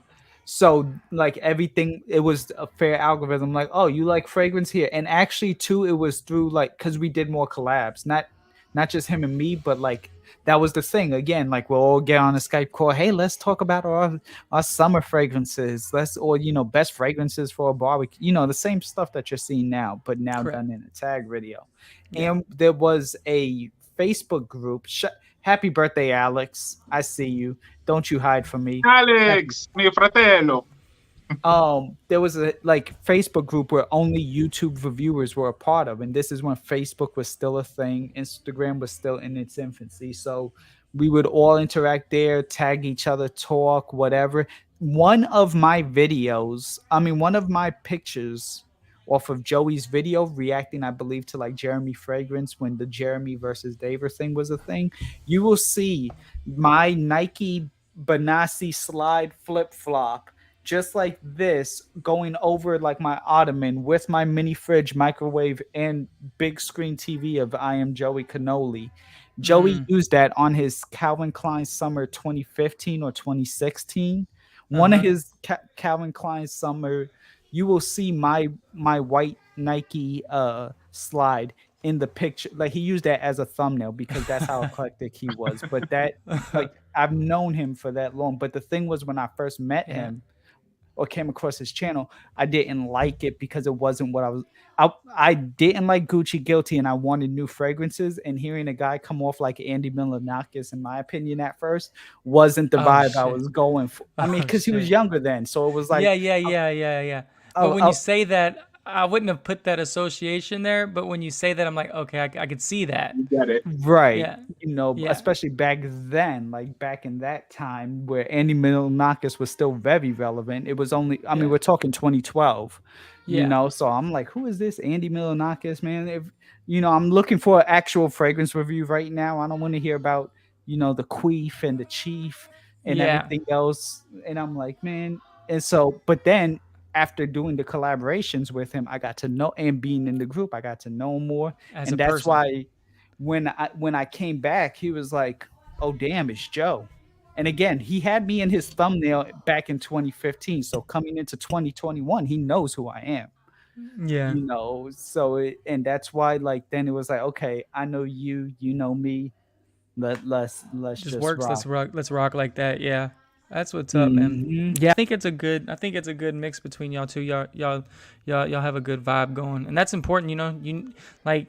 I want to start doing. I would like to start doing live streams. I've talked with Jeremy House of Colossus, and I've talked with another content creator that we have a group chat going, Diedrich Hicks Jr. and then Tyler over at Simply Sense. I was gonna bounce the idea, and obviously anybody who wants to come on, but I was like, I want to go live, and all 3-4 of us have just hit 1K not too long ago, so I want to do a live stream with the the 1K crew, like we just all hit 1K.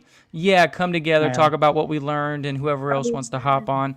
I think I'm gonna do that here in the next couple weeks. Mike, let me ask you: within the time that you've been doing your videos, what change have you seen within yourself or in your content? In terms of, like, if you were to click on a video and watch my first video versus. Yeah. Well, I am better at editing. I believe I've pretty much maxed out what I'm able to do on iMovie. I want to incorporate new things, but there's literally no way to do it in iMovie now.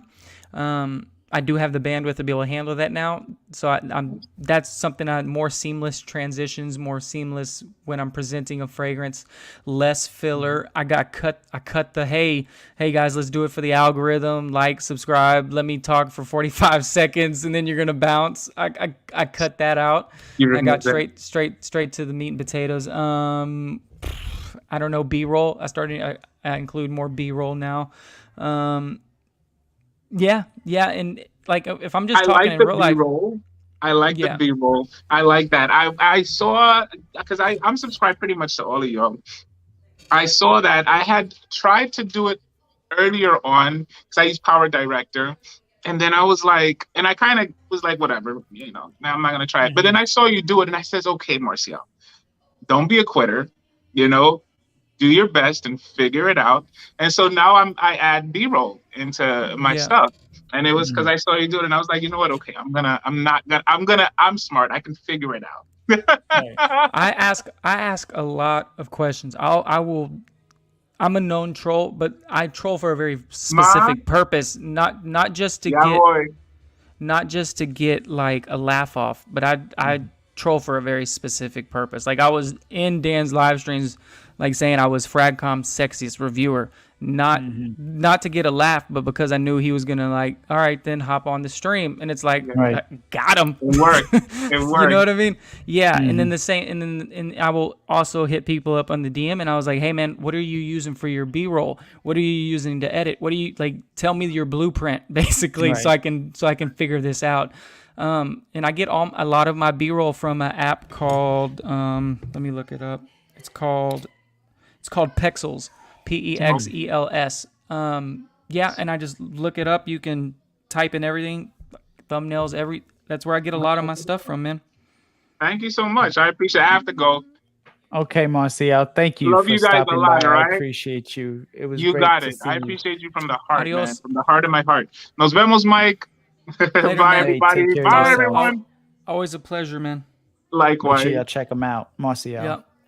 Hell yeah. Yeah, man. So I just use this app Pexels. It just has like different things I can use, and then I just move it on over to my iPhone.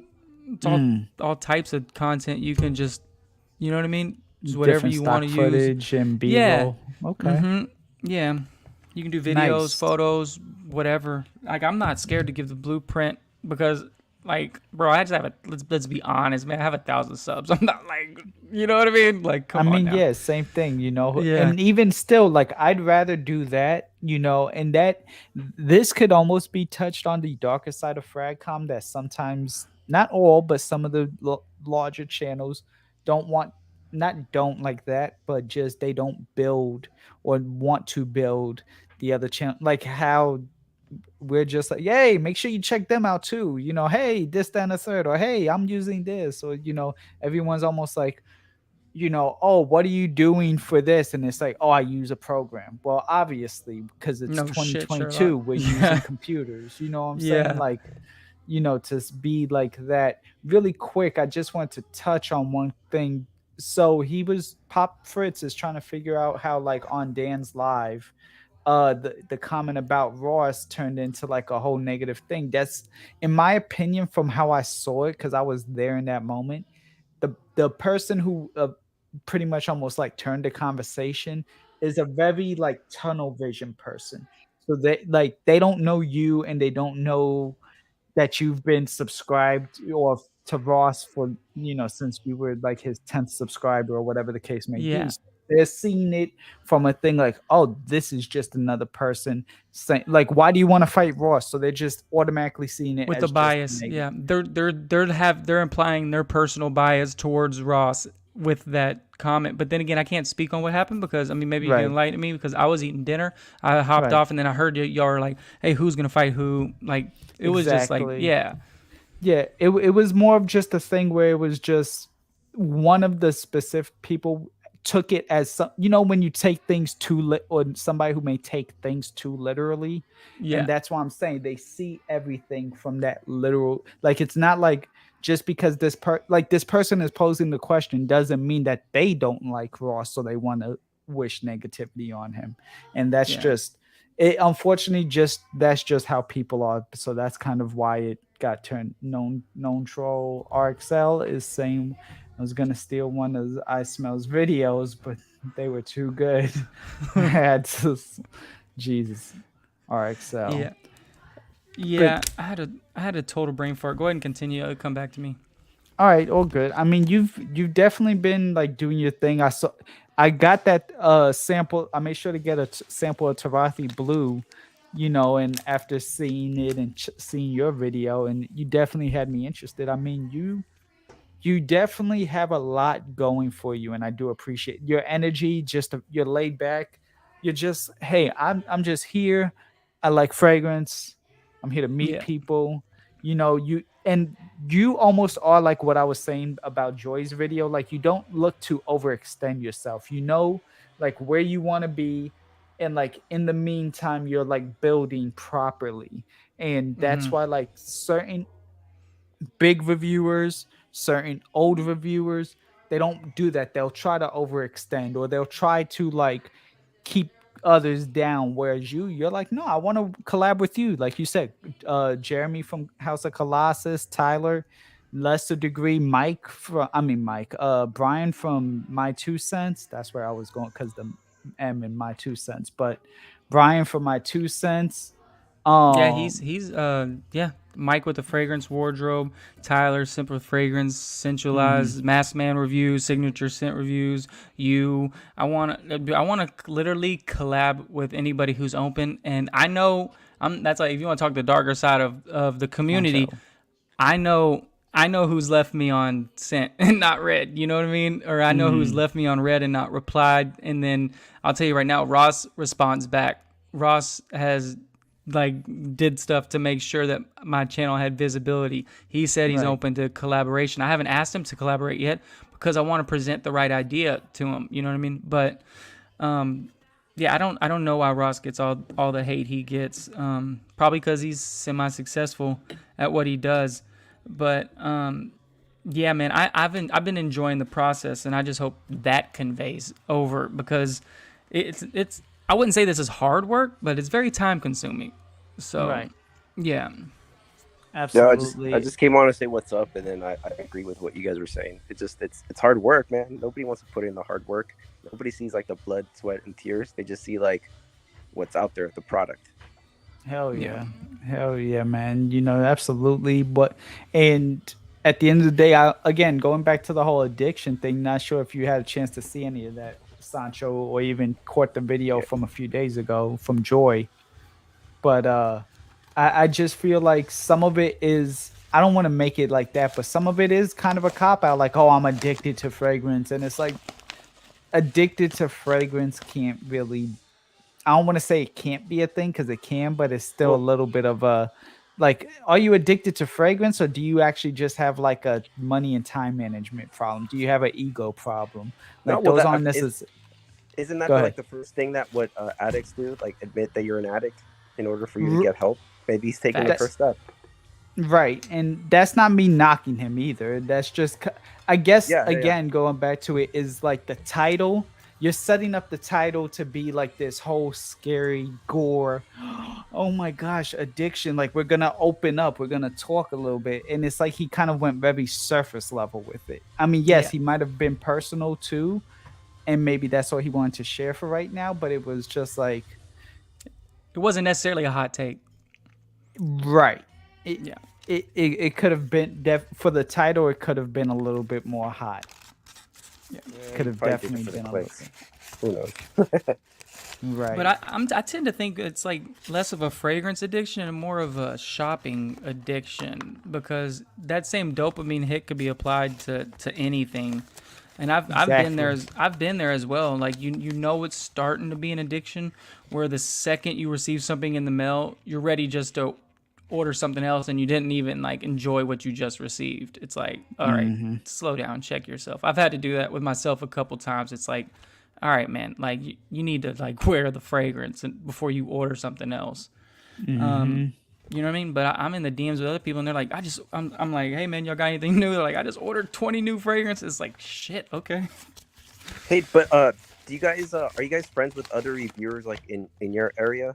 Because I just had this like idea. I'm like, fuck. Well, if I was constantly doing this like a reviewer, then I would try to hit up any other reviewers that are in LA or in my area, and then just ask them to borrow their frags for like to review them. And vice versa. It's like, oh yeah, you can borrow some of my stuff. Let me borrow some of yours, instead of just like wasting a bunch of money. Sancho might be onto something. Yeah, Sancho, that's actually smart. Just send you this frag. You review. We'll do the barter system. You send me something. We'll send it back once the review's been done. You're not necessarily out of pocket over anything except postage. That used to happen. Again, back in the day, but it used to be that because there were less of us and we were all spread apart, that everyone would actually send it like, okay, I'll send you my bottle of Millesime Imperial, and then like but it got messy, of course, because paying for postage, and then if like on the way back something happened, not that it got messy like people fought over it, but it just got messy. Like people would end up, you know, the post office on the way back would lose. But that's why, like, if you're in the area. And I'm sure that a few people then did it, but to like almost make it a thing again, relevant now, that is actually like a really good idea for sure. And they do it for sneakers. Why not do it? People rent their sneakers out. Oh, I got this really pair of rare sneakers, you know. So just make sure you insure the frag. Like, it has like up to like, you know, $200 or $100 worth of insurance. So if anything happens, it's like they pay for it. It's covered, yeah. Take that extra step. Yeah, man, I like seeing the meetups and stuff. Those are always fun to see. I'd kind of like want to meet up with a couple people in real life. I know Stacks is in Texas as well. I would like to meet up with Stacks and make content with him just in general. And I remember Fox Accord for a while said he was going to be coming to Texas, and I was like, bro, let's definitely link. And then I know OG Mac, he has a couple people that in his circle that are from Texas, and one of them reached out and said that they wanted to link up. It was just in the chat, not like personal DM. I don't even know how to get a hold of them, but that would be something I'd be definitely interested in, just making content with people in real time. I'm not like, I wouldn't say I'm super extroverted, but I'm not necessarily super introverted either. I'm just, I give what I'm given. You know what I mean? If you're personable, I'll be personable. I tend to be on the trusting side until someone shows me otherwise. Yeah. So yeah, I'm open to pretty much anything, man. It's like I see 1,000 as a clear slate, and I'm just like ready to keep it going. Right. Really quick. But the thing is, that's why I'm saying like what Sancho's saying in this case is that if you're actually there, like you're around the corner from the person, not necessarily you gotta travel to different states or a totally different country, but if you're like nearby, like around the corner, like I'm close to Rudy. So like if me and Rudy were to be like, hey, I'll let you try out some of these Aaron Terrence, you let me try some Frederick Malls or something. See, there we go. Next time you go to the mall, let me know. I'll meet you, bring some samples. Something like that is more so where Sancho was talking about. Yeah. Sancho, go ahead. Sorry. No, what were we gonna say? No, I was just saying, because you've had the chance to meet a lot of reviewers and content. You're not a reviewer, but you are a fragrance enthusiast of sorts. And so for that, like, you've had the chance to actually meet some reviewers. So like, I guess not necessarily how has been your interactions with specific reviewers, but just in general, like, because you were saying people are saying like, oh, like Mike was like, oh, I want to meet some people. Like, kind of, how do you feel? Because I have obviously met some, and like just kind of get your experience on like meeting reviewers, because some people like to think they're like superstars. Some people are like, oh, they're assholes. So just from just a general take, Yeah, well, I got to work with George Zaharoff and like helped out with like some shooting. This is when we went to Chicago, like maybe not last year, but 2021, I think, March. And I met Curly Fragrance, Andrea, Scents, also, Curly Scents. Curly Scents. Ah, sorry, I'm horrible. Hey, all good. Ross, and also oh my god, Ross and so Justin. Mr. Justin Copeland. Sorry, like my brain. You're good. They were really cool. It was just kind of surreal just to see them shoot content, and I'm like, fuck, dude, I used, like, just a couple of months back I used to watch these guys. So I saw them like do content. And another funny thing is, like, we went to up to like Justin's room, and I bought a bottle of Johnny Walker. We were just pounding drinks, and it was cool. Like, they were talking about fragrances, and they were shooting like a little video in the corner, and I'm just like, man, these guys are just like nonsense. That's why they're on top, because they're constantly like shooting. They're constantly putting out product. It exceeded your expectations going into it of what you thought it was going to be as you were like getting through the process? Well, no, I mean, because I've dealt with celebrities before. Like, I used to work as a production assistant on the Fox lot, so I've met like, oh god, let's see, I just met tons of people, and they're just like normal, I just treat them like regular people. Like, hey, what's up? Same, right. I think the only person that I would like, geek out about is probably like, Christopher Nolan, directors like that. And I'd be like, oh shit, let me hear about your craft. But other than that, I treat everybody the same, like, with respect.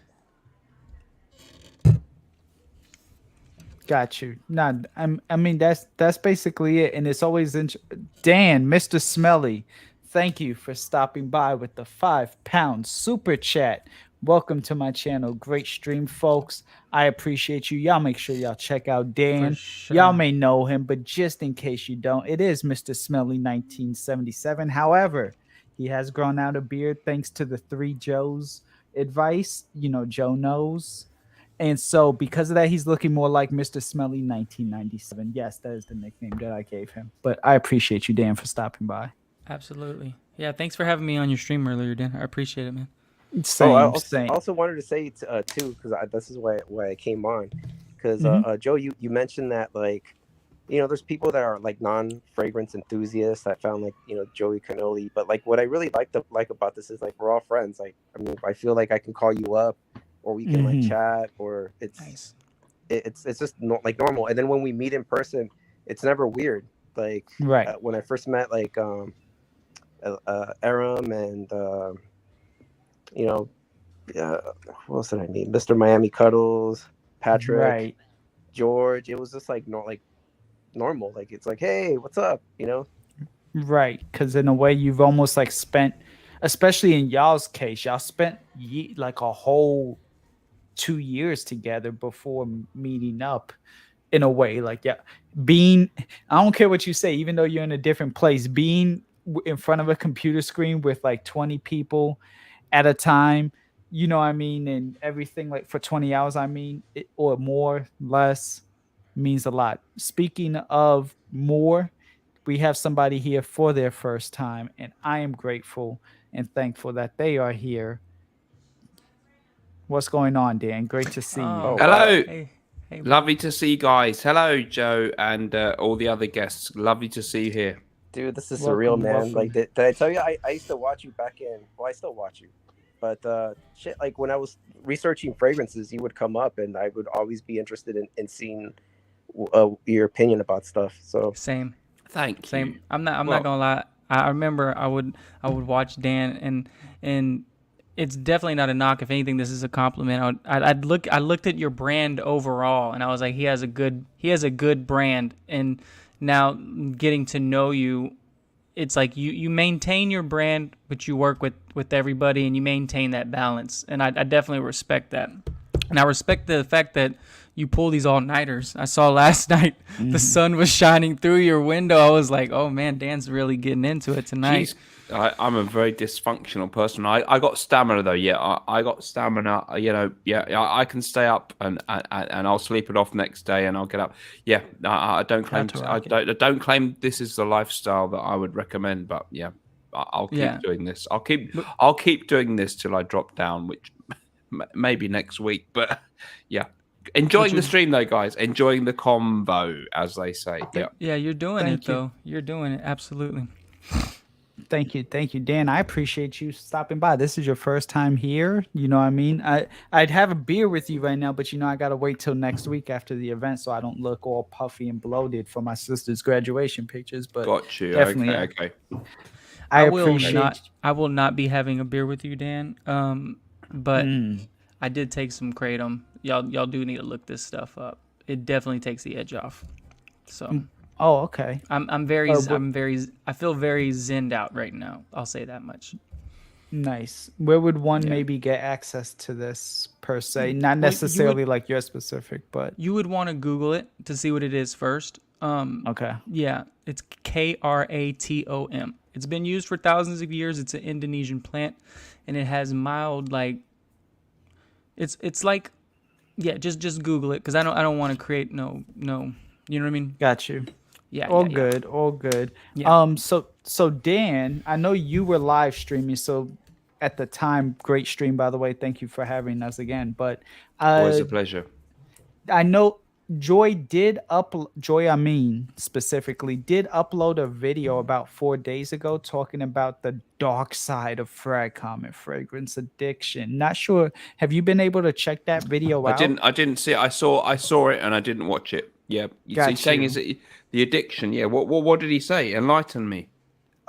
It seemed like it wanted to be something generalized, but it came off a little bit more like it was his personal experiences, and at times he would say like, this is what I've went through, or this is what I've had to do in order to overcome, you know. But at the same time, it almost seemed like he was trying to speak from what he's seen more than himself, and he used like almost two topics, like Fragcomm addiction versus the dark side of Fragcomm are almost two different things, you know. Like the dark side of Fragcomm could be like what reviewers are shilling, or you know, all the other nonsense like that, versus addiction being like, which he kind of got a little dark and heavy on, was like, you're spending $500 on a fragrance and you look at your child and you have nothing but perfume boxes surrounding and your child is starving for milk and bread, and you have a $500 bottle of fragrance and you can't afford bread. It's like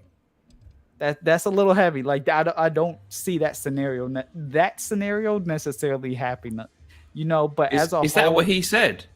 Yes, not verbatim, but basically, Okay. Yeah. basically the Child in the Milk $500 bottle fragrance. Jesus. Can't afford it. I wonder if he encountered somebody recently and he saw that like the child didn't have like milk and he was like, damn, that's a nice fragrance collection though.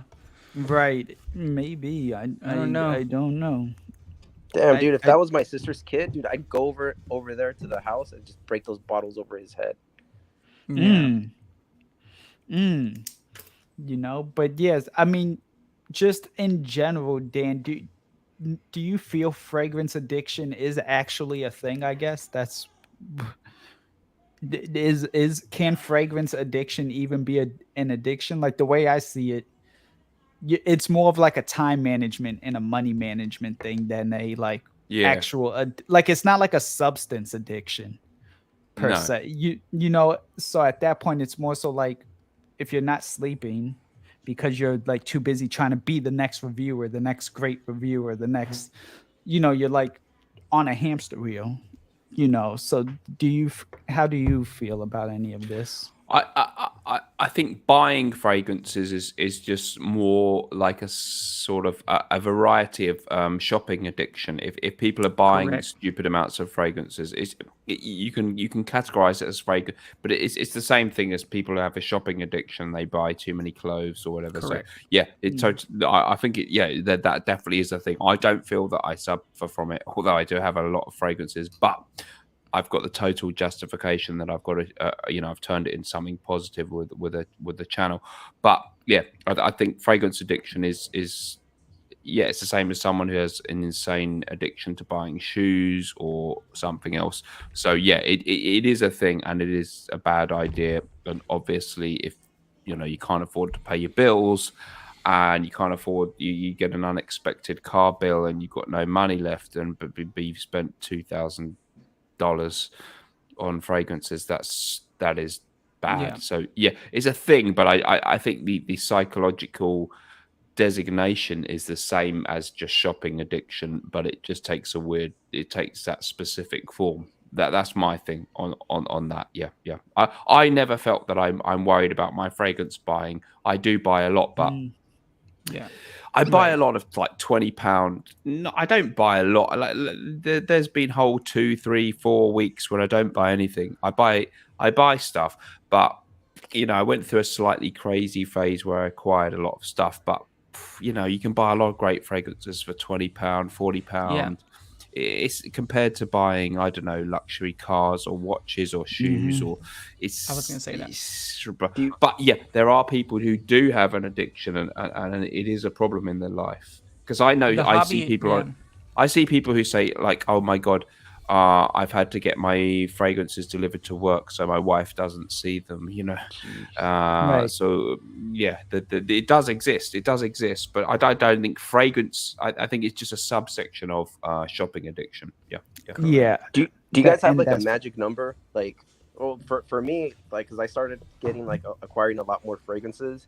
I think I was at one point up to 40. I'm like, nope, no more. I'm gonna drop it down to 15, and then the rest I just gave away to friends and family. But do you guys have like a number that you guys set in your mind? 140 for me.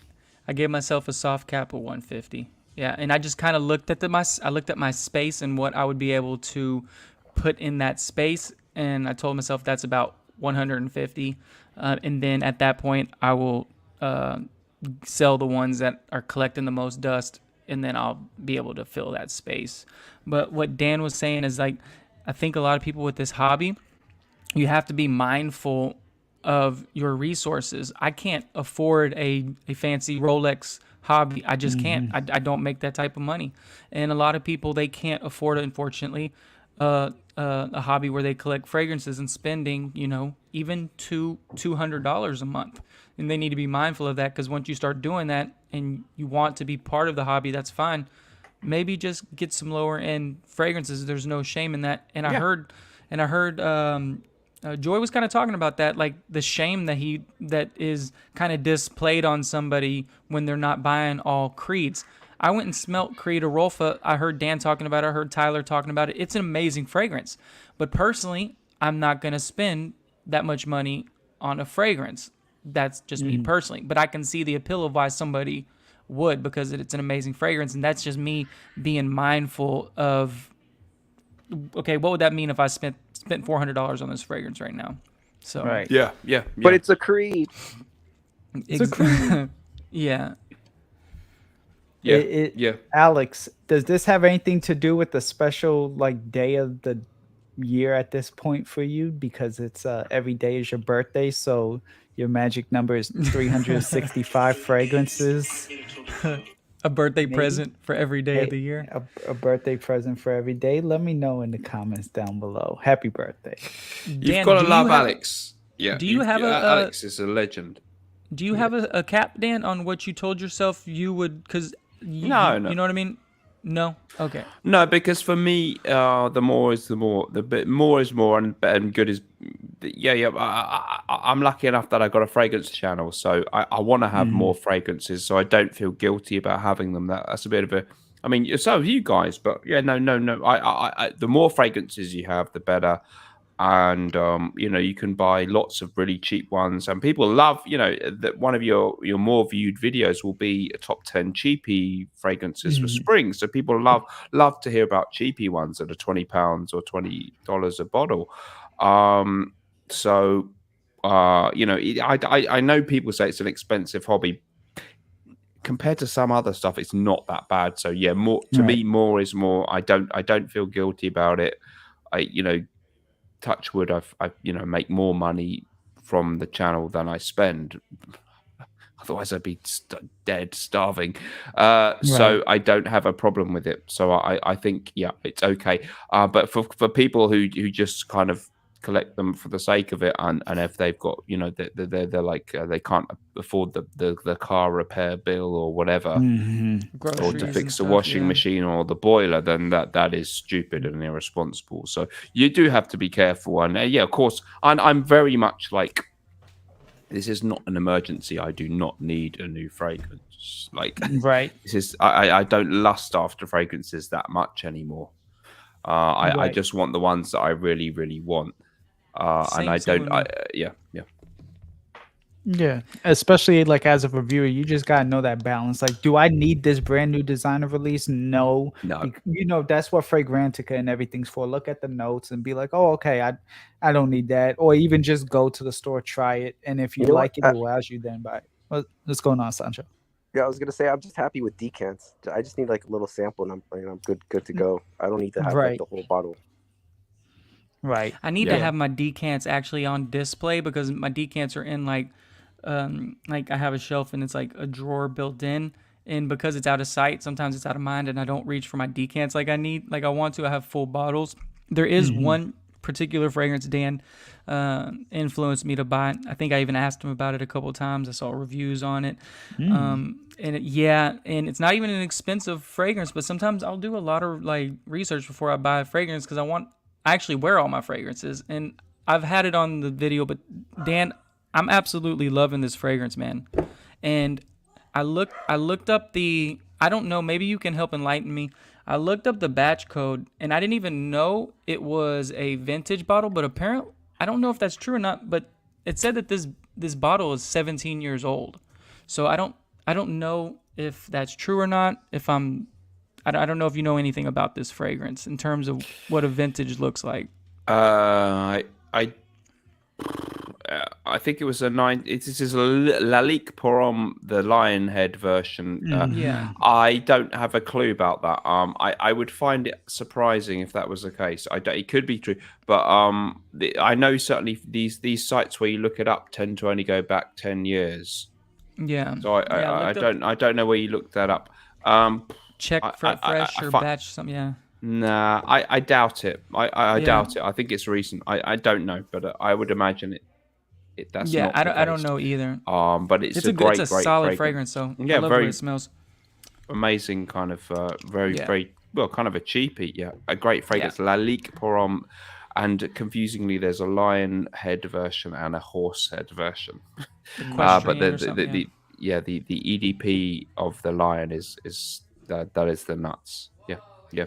Absolutely. Love it. But don't worry about the back.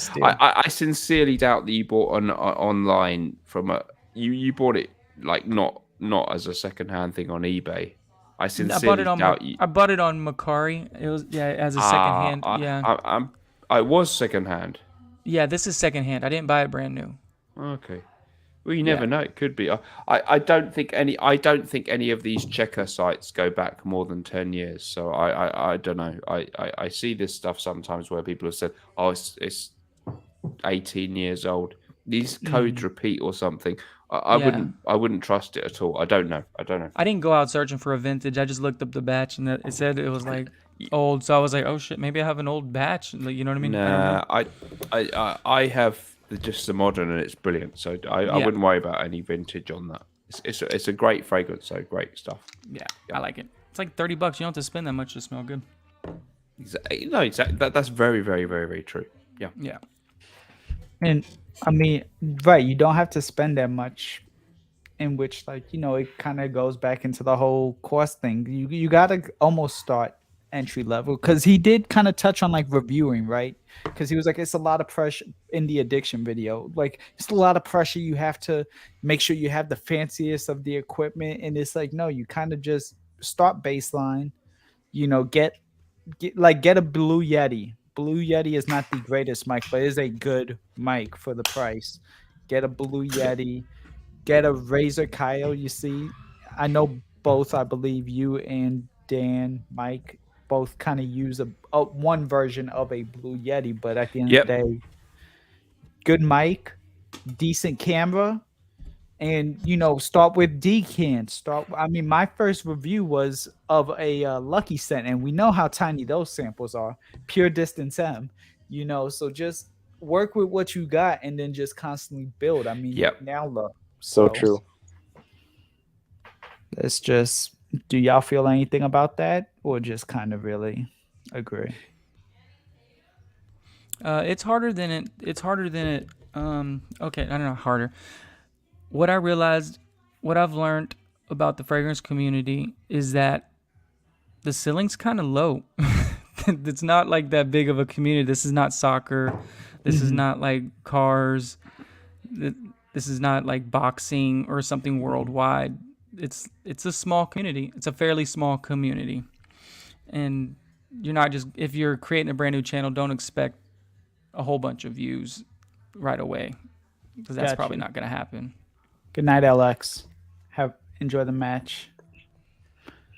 Yeah, it definitely isn't. It definitely isn't. And the beauty about fragrance, at least you could layer it. You can't, like the sneaker community, you only got 2 pairs of feet. Like, you can't necessarily wear like multiple shoes. You could wear multiple fragrances, create your own fragrance. But do y'all, Dan or Sancho, have anything else to say on top of what Mike had to add? Yeah. Go Sancho, ahead. yep. Sancho, yep. No, go. Oh, okay. I was just gonna say that it's a journey. Like, everything that you do it's like a learning experience. So, like, okay, you start with like a simple iPhone camera. All right, you learn how to operate that. Then you start learning how to use lights, and then the editing, and it's like everything. It's just it's a journey. It's like what you make of it. Mm-hmm. Like, yeah, it's gonna take you a while to get there, but when you get there, you're gonna learn so much. Right. I definitely agree, and the as I keep saying, like, the main thing is the content. If you are charismatic, if you bring something to the game, that's what people want. You know, you look at people like Report of the Week. I know I keep mentioning him. He reviews pizzas and stuff. His video quality is okay. There's no editing. Yes, icing on the cake. Yeah, you want to have decent video and sound, but if people think that's gonna, if you've got a channel that's going nowhere, and you think getting a better camera is going to change it, it won't. It's about what you put out. Obviously, yes, you want to have decent, respectable video, decent sound, but it's the content. It's the content. It's what you put out, and that's the key. That is the key. Absolutely. But you call it really quick. Aram Sancho Aram. Yep. Salty Salt just had a comment for you. It is about it is, Pat's crazy, but it is about the content, you know. And I mean, you had a whatchamacallit on yesterday, right? Dan, you had a jury, and you Yep. kind of touched on that then. Like, it's about the content. Even if not every video is going to be a home run, but as long as you're having something positive to say, it's saying a good message. You know, Yeah. like everything else will come. Ultimately, it seems like we're all kind of saying somewhat of the same thing, even if it's in different corners of the room. That it'll come. Just make sure that you're doing it for the right reasons.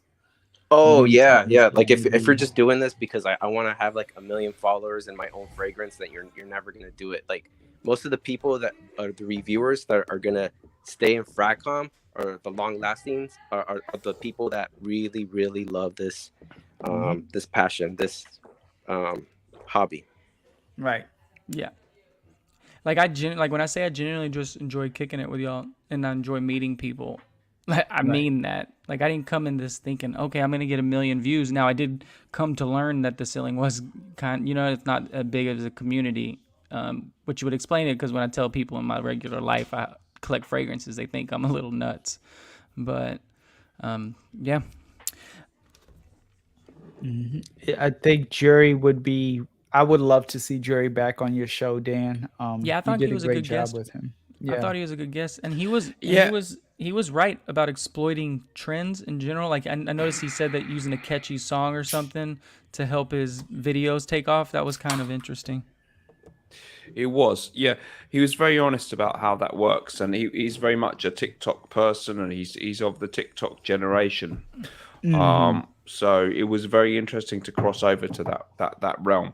But I respect him in a way, yeah. It is very, very different to obviously if we all love, I don't know, Katie Puckrick. Yeah, her videos were short. Or if you like Robe 08 and the old days and stuff, this is a world away from that. But this is the way things are going. Yeah. Do you think you're gonna collaborate with Jury on the TikTok side because he seems to be more established over there? It's like y'all have a transactional exchange. He can come to your stream and you have a base. Yeah, I wouldn't mind, but I don't know for him if that's anything he'd want to. Yeah, I wouldn't mind. TikTok. Yeah. TikTok will grow very. I know people are very anti TikTok, but a lot of the YouTube people who comment on the live streams don't like TikTok, and I get it. I get it. I'm kind of I understand all of those inclinations, but yeah, TikTok. I mean, TikTok is growing very fast. I think it's cannibalizing Instagram a lot. I think a lot of people now, if they want to scroll through this kind of stuff, they'll go to TikTok more and more and more. And a lot of people, older and older people, no longer early 20s, people in their 30s, even people in their 40s are going over to the TikTok is their main thing where they go. And I don't know if it's a good thing, but you just have to accept the way things go. So yeah, I do think TikTok will it is unfortunate. Well, whether I say it's unfortunate or not, I don't know. Yeah, I shall offer no opinion. But I think the basic facts of life is TikTok is overtaking Instagram. Probably has already, hasn't it? Yeah. I think so, right? Definitely. Yeah, well, they said the same thing about that with the MTV generation, where like I remember Generation X, they were always say that like, oh, MTV ruined the way like Hollywood editing. So it's generational. Dan, do you find it substantially, because I want to use TikTok, but I created the account, but I haven't actually recorded anything. I don't know the format. I don't know the flow of it, but I hear that it's generally easier to record a video on TikTok. Do you find it substantially easier to create content on TikTok? Because I noticed you have taken some of your TikTok content and have moved it over and incorporated it into your YouTube content. What's your thoughts on all that? Well, the TikTok, you want like to do pretty short videos, like a minute or something or less. So yeah, it's very easy to create content for TikTok. If you want to just do stuff on your phone, as the guy that we had on the stream last night, Jory Fragrances said, he just does everything on his phone. So yeah, it's takes 5 minutes. He had literally admitted it takes like 5 minutes to do a video. So yes, it is very easy to create TikTok content. And I actually, because I want to have a half decent sound and stuff, I kind of do it and I film it, and I I still use the mic and I edit it in Filmora and then I export it and stuff. So, but it's quick. It's a lot quicker. It takes under an hour to make a TikTok video for me, but for him it might take 5 minutes. And there's a huge. My main point, and there is a huge open goal waiting here, because TikTok is very underpopulated with fragrance things. We know we're oversaturated on YouTube, but Correct. TikTok doesn't have many good people. There are some people who are great, but I've got to be honest, some of them have got massive followings and they're kind of very the knowledge okay. isn't there. Yeah, there's an open goal waiting there. So TikTok, I would say get in there on TikTok, really put the effort in. And the growth on TikTok, I've grown much more quickly on TikTok in the last month than I have on YouTube. And now how does that benefit me? Because you can't monetize it. I don't know. But I think there is an open goal waiting there on TikTok. And I know, I'm 45. This ain't my scene. But yeah, TikTok Go ahead. Sorry. It's an open goal that is waiting to be smacked into. I would just say anyone who doesn't have a TikTok, let's say if I was into making fragrance content now, I might start mainly with TikTok, not YouTube, because YouTube has been, oversaturated, and TikTok has not. So that's why I would say, yeah. Mike. The growth I don't want to take over your stream. I just have one more question. Sorry. The growth that you've seen, the growth that you've seen in the past couple months, what would you attribute that to? I think I remember you saying that it was because you were trying to do things one way, and then you made a switch and you went with the Dapper Dan. You went with that, and then you've been seeing some substantial changes. Yeah, nothing stellar, but I just changed. I did like comedy ones, and that's how the whole Joey Cannoli thing started. He was watching my TikToks, but we won't dwell on that. But yes, I just I totally switched to okay, people don't want that. They don't want comedy fragrance TikToks. So I just switched to being the dapper gentleman saying, "Here's a great fragrance for." Being a smart gentleman, a great fresh fragrance, top 5 summer fragrance. The kind of content people want, but slightly different because I dress like this, so I look different to the average TikToker, because a lot of them are like millennials or whatever, or whatever you call generation. I don't know what's the younger the people who do TikTok, the very young people. So I look smart. Gen Z or whatever. So I thought, okay, there's a gap in the market. Be the smart guy who does TikTok and suggests fragrances, and put a bit of I don't go to try and do viral music. I just use classical, and I just do kind of clickable titles. And it's I've got 1,600, but that's been in only 3 or 4 weeks, so that's pretty good. So I think if you supply, and I don't think it's terrible, because you are actually supplying people with useful information about fragrances and just adapting to the world we live in. So I think there is a massive open goal waiting. Obviously, yes, it is depressing, because wow, have we been reduced to this? It's a 1 minute video. But TikTok, you can put what you want on TikTok. There are people doing political commentary. There are people doing intellectual stuff on TikTok a little bit. But hey. What up, Patrick? What's going on, guys? What's going on, bro? Great to see Joe. you. What's up, Mike? What's going on, bud? Hey, how's it going? And hi, Yara. Hi, Yara. What's up? What's up, Yara? So, I heard you guys talking about TikTok, and it's not like have any sort of presence on TikTok or anything like that, but I do have a couple of friends that have reached, I don't know what you want to call a viral status on TikTok, where they have sub 500,000, but they're getting up there, and they tell me that they've reached sort of ceilings when it comes to their content, or when it comes to people hitting subscribing or following them, whatever you call it. I don't even know what it's called on TikTok, but they've exploded almost overnight due to a few, of their videos that they put out, and they've garnered a high amount of followers in quite a short amount of time. But then the TikTok's algorithm, or whatever you want to call it, has stopped putting them on the FYP, on the For You page of newer viewers, because for a certain reason, they're not getting as many views as they used to. They used to get hundreds of thousands, millions of views per a single video, and now they're getting maybe tens of thousands for those videos that they used to. Same type of content. It's just that the TikTok algorithm changed, who they're putting out there. And I think what happened is, I don't know what happened.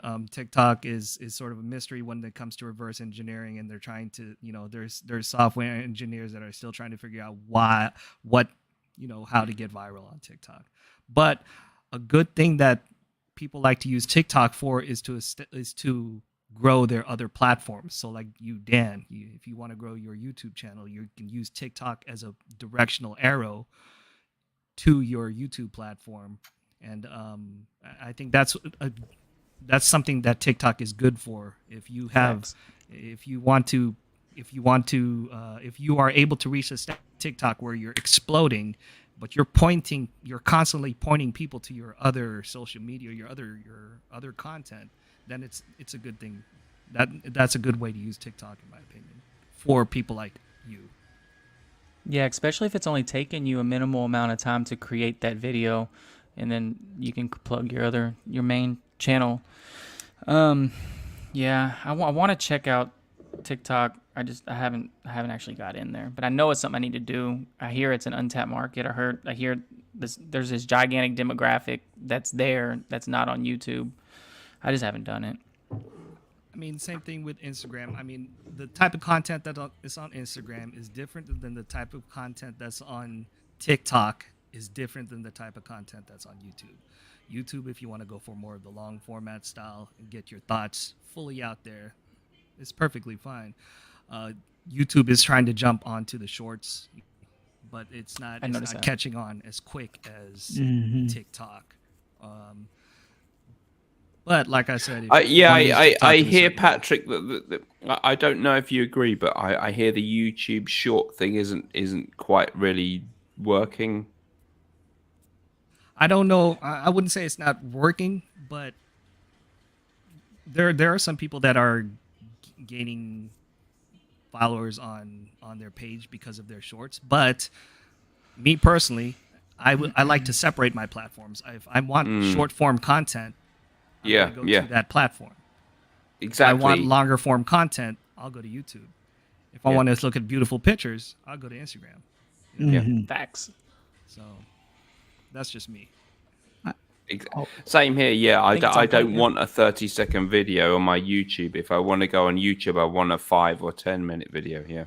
Oh wow, PINOYKIWISCENT. Welcome, Pinoy. Oh, he's on. There he go. He is. What's up, Patrick? Yeah, Sweet. I was driving earlier, so I just watched you guys. Awesome. Hi, Dan. You sound great. So, hi, Patrick. Good evening. Hello. Hi, Dan. Hi, everybody. Nice to see you. What up? Hello. Great to see you, Pinoy. Do you have anything in regards to TikTok, or even going back to the fragrance addiction situation? No, I think I go for the fragrance addictions. Got you. Okay. Yeah, I don't really think that it's, for me, in my own opinion, it's not an addiction to me. I buy everything, knees, clones, or even designers, just to build up my channel. So that's it. It's not an addiction. I buy like $600, $700, or $10 fragrance because for me, it's an investment for my channel. I want my channel to grow regardless of how much that I spend. So that's basically it, because I want to represent, especially like my country, Philippines. I'm in here in New Zealand, but I want to reach out the Asians, because mostly during my journey, I've been in the industry because I work in L'Oreal, so that's my profession, Gotcha. to be honest. Nice. Yeah, I do marketing there. So I'm in the industry for quite a time now. So and I watch a lot of Fragcomm, especially in Singapore, Malaysia, Nice. and Philippines, and they were always buying this because our country is tropical. They're always buying this very hype fragrance, but it is a winter, like hardcore oud winter fragrance. And I saw them buying, and now they sell it. So I want to reach out to the Fragcom, especially in Asian. That's what my channel for. But I speak Filipino before, but nobody watched me. The Filipino community really likes Jeremy, Jamesons, and Mr. Smelly. So my concept was not there. So I tried to speak English. So but yeah, basically I want to reach out on Asians. So I buy them, especially like I buy a very expensive fragrance just for them. I even don't like it. So I really say it, and I trust it, and I bury it in my channel if I don't like it. Because yeah, I want to reach out. That's it. It's for me, it's not an addiction. It's I want to grow my channel regardless how much is it. Especially I'm into supporting the YouTuber fragrances. I buy everything from Mr. Smelly, Jensen's, Redolescence, um, um, all the fragrance of Jeremy fragrance, all the fragrance of Jensen, all the fragrance. I supported them, but I'll be honest to my opinion because I want to reach out to the Asians. Patrick, the salty guy, is a Filipino, and I really like his channel. Very cool editing, bro. My man.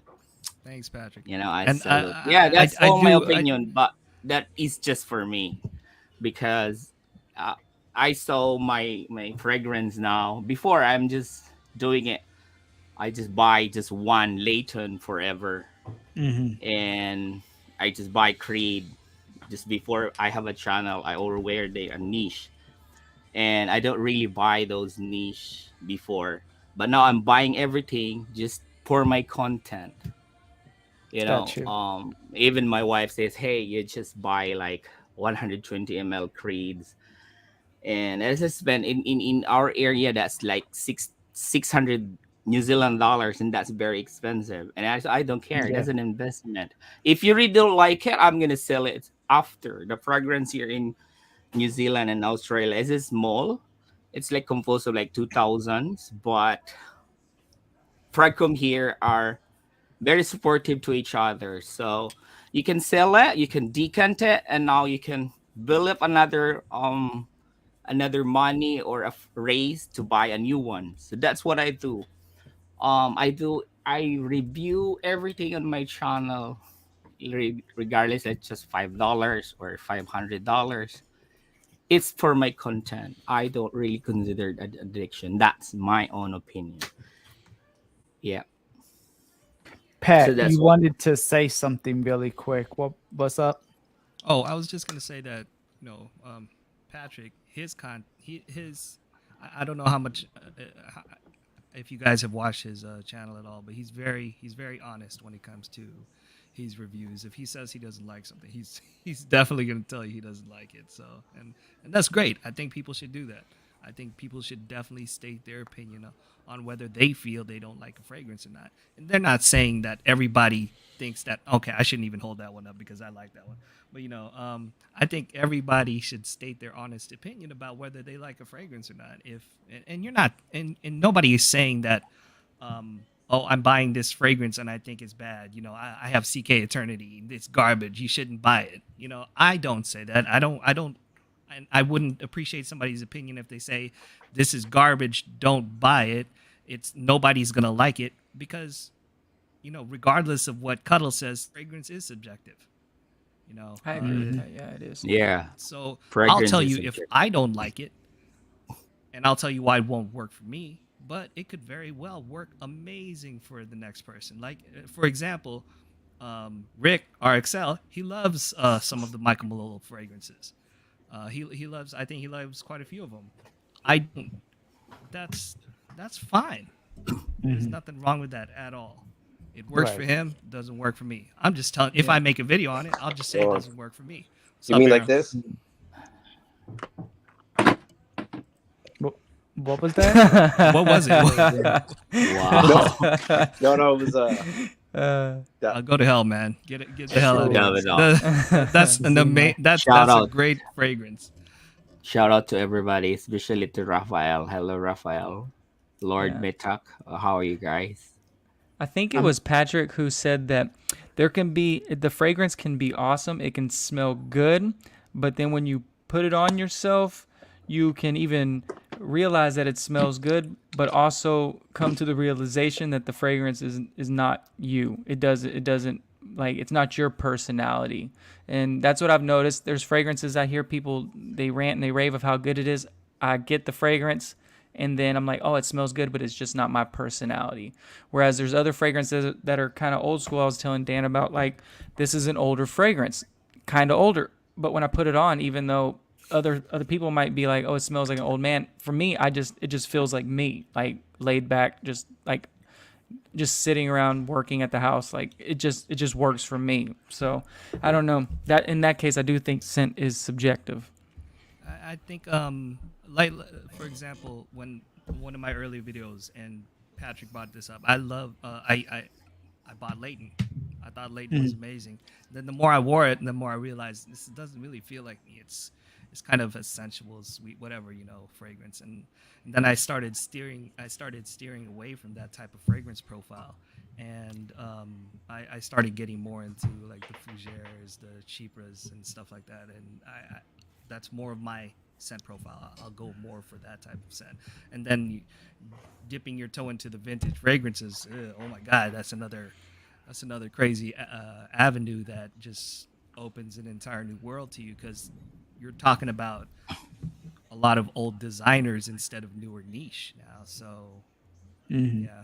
Dan, do you have any fragrances that you like the scent by itself? Like if you have the scent, you smell it, oh, I love this, it smells amazing, but then when you wear it, you're like, doesn't really feel like me. Do you have anything like that? Well, that's a good one. Yeah, a lot of stuff. Yeah, I think a lot of stuff. There's a lot of stuff that you wear that, well, you smell that. Yeah, I'm really intrigued. I find it fascinating. Maybe some of them more animalic. I love that I own vintage Koros. Like I'm very lucky. I got the Paris of the Ritz version. It's like the OG version. That's the OG one. Yeah. So I'm really, and I love it. I think it's an amazing fragrance.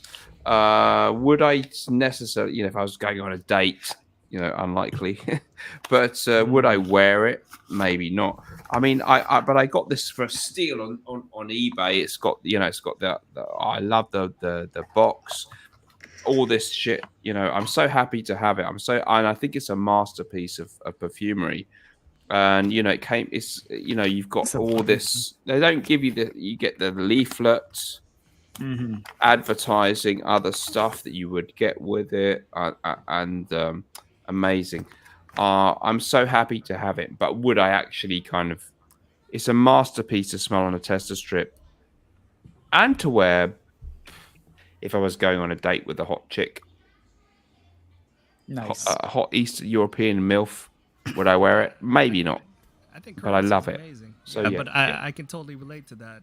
I mean, if you look on your shelf, how many? I don't know if you've ever put it out there, Dan. How many fragrances do you own? I don't really know. I'd probably say 600. At a very guess, yeah. Okay. 500 to 600 probably, yeah. And how many fragrances do you keep going back for? That's a good question. Yeah, that's a good question. Probably a couple of hundred. There's probably all of them get some. I mean, you got 365 days in the year, so over the course of 2 years, most of them will get a run out. So yeah. Probably 300 or 400 that I will pick up at some point, but it's a little bit weird. Like, okay. none of them becomes a signature scent, and that's. I mean, but there are ones that I do keep reaching for, like, and I have made a conscious effort to say, you know, I really like Creed Arolfa, so I'll wear that like 5 days out of 7 in the week. You know, so I do try to make an effort to have some that I really do like wear a lot. But yeah, so probably 500 to 600 fragrances. But yeah, I do try to have certain go-tos which tend to just be simple, fresh, beautiful fragrances, such as Bowling Green Jeffrey Bean. You know, you can see that proves it because it's nearly empty, right? Full screen. Yeah. What's the front? Yeah. What's the front look like? Bowling Green Jeffrey Bean, really cheapy, and likewise Creed Arolfa. Just been really into that. So there are certain ones that I have really emptied out, and it tends to be the citrus aromatics, classic citrus gentlemanly cologne. So yeah, I try to have that because I don't want to lose out. Because if you're a fragrance collector or a reviewer, you tend to be like you only wear one fragrance every different day of the week, and you never get to have a signature scent. But I try and have some that are real, you know, core scents that I spray a lot. Yeah. See, you guys, all of you guys who have to put out, or not have to, but who put out content on a pretty consistent basis, you have no choice but to force yourself to rotate your rotation. You know, you have to force yourself into reaching for those fragrances that you don't reach for, just to see if you still like it, or if that's your type of profile, or you know, things like that. But from what I've found out with my fragrance journey is that I have all these fragrances, but I definitely only reach for a core of maybe 20 to 30 of them. Absolutely, I'm the same way. Yeah. And like Patrick, how many fragrances do you have? Me, I'm 300 plus at the moment. Yeah. And how many do you reach for on a? How many of them are getting emptied? I have a signature sense. I am a Creed lover ever since. Even I don't have I'm still a defender of Creed, but yeah, because of this Armoff, it was run over by Armoff. So that's all my stand every time. But I always do rotate, even it's fall or winter. I still reach this Creed, and my designer, I am a Dior Sobas lover. For if you know my channel, I have like 10 of them. I do that. I wear them every time, like even winter. So, and I wear every time. Even I don't really like the animalic genre, but I wear them just for the sake to wear them in the winter time. I don't have a specific signature scent because I'm from the tropical island, Philippines. So I'm not used really into the winter fragrance. I came here in New Zealand 15 years now. I'm used to, but not really into it because my Asian environment hates that. Like, you know, that's very strong. Even I'm in New Zealand in the West Country, but I go to the events of Asian environment, church environment. So I still even if it is winter, I reach those Creed because that's the nose of Asians love, you know, the freshy. But I'm loving the surge off. So during winter, a signature scent will be Naxos and the Lira. So the Asian loves it so much. So I'm wearing. I don't really wear fragrance just for myself. That is for me, you know. I really need to consider my environment, because I wear fragrance to like to be like, not to be confident. I'm not the type of person. I don't really care if you don't like my scent. I wear it because I love it. I have to consider them because I'm into the Asian environment, especially the church. I wear during my during my journey, my first ever wearing the tobacco vanille of Tom Ford, the Asians really hate it. So I like it, I can't wear it in that environment. So you know what I mean? I don't really reach that much. But if you're asking me if I have a signature sense, yeah, I have. Especially I wear Dior Sauvage for all year round, winter, summer, and fall. And I love it. My wife loves it. So that's the only fragrance I use for the whole year, the Dior Sauvage. That's it. And the Creeds. Yeah, some of these fragrances, I mean, Mike, it was great that you brought that up. I think some of these fragrances are like that your favorite jacket, you know, or your favorite pair of shoes. You just keep going back to it. You might have this new jacket and it's an amazing jacket, but you just love that jacket and you're comfortable to that. You're comfortable with that old one, and it just makes you feel good, you know. So yeah, I have fragrances that for the sake of reviewing, I wear them because I want to give an honest review. But if I was being honest with myself, I have those 20 fragrances that I would rather go to and wear more because I genuinely love them. The other fragrances I like, but I'm wearing them just so I can kind of present a review and have an honest baseline of how it wears. But I definitely have my favorite jacket as it relates to my fragrances. About the Guys, same we've got thing. I'm Lewis is in the chat. Yes. I'm Lewis. I'm going to get Drakkar Noir ASAP Dunk. Totally recommend it. He's a fellow Brit, so he's completely mental like me. Neither of us are asleep as we should be at 4:46 a.m. God bless you, Lewis. Mental as anything, this geezer. Love him. You too, Dan. I mean, you definitely you work hard. I almost want to give you some of this right now. I have to. Don't you worry about that. No, MrSmelly. No one should. People worry about me, but I'm fine. We've all got our own way of living, but yeah, exactly. I get it. People think MrSmelly's crazy, but yeah, I sleep in late. I go for a run. Yeah, I've been for like an 8-9 mile run today. I do my shit the way I do, and I live on my own. I do what I please, and I get up when I want, and I go to bed when I want, and I do what I want. So don't worry about MrSmelly. But lovely to see I'm Lewis in the chat. He used to be called I'm Not. He used to be called I'm Not Dan, didn't he? That's how he kind of made his. He evolved. Fame. I've enjoyed his evolution. Yeah, love him. On average, Dan, how many hours do you need of sleep to feel well functioning the next day?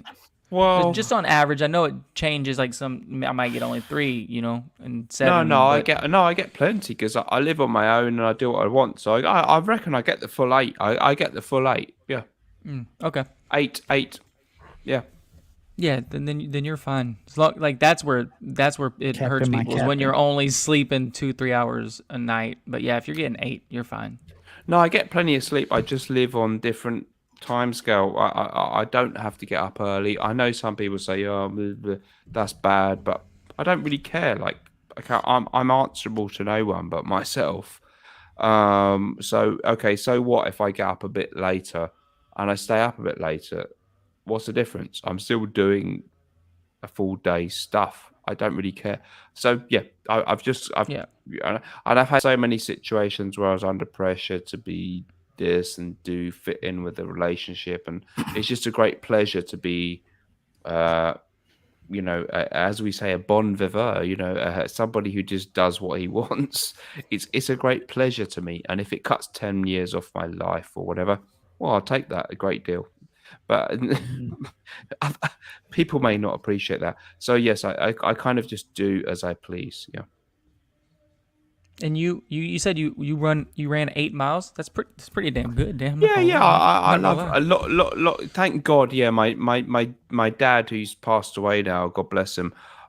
He was into running, and he just kind of passed that on to me, and I really respect that because it's a great thing to just keep the weight down and The keep the headspace right too. Man, yeah, it's mentally so as good for well. that. There's nothing really better, and it's such a simple form of. You don't have to go to the gym. You just step out your door and you do it. And it's, of course, I don't enjoy it. Many times I'm like, oh shit, I don't feel like it. But it's the most simple form of exercise. It's like a meditation when you go as well. So yeah, it is very good for the mind, body, and soul. And many times I hate it, but I've just thought I forced myself. I'll do it. Yeah. Yeah, there's been I don't want to take it to the dark side of Fragcomm, but there's been so many times where I've just felt like I wasn't in the right headspace, and man, I just laced my shoes up, walked outside, just ran till I was extremely exhausted, and I felt so much better when I got home, like a brand new person. Yeah, running is extremely underrated. So you running as well. You do running as well, yeah. Yeah, I can get a good 2-3 miles in before I feel like okay. I don't push it too hard, but a good 2-3 miles a few times a week, and then do the weightlifting thing 2 or 3 times a week, and I feel it makes me feel great. Yeah, yeah. Running is really good. It's completely annoying. It's not doesn't feel like something you want to do.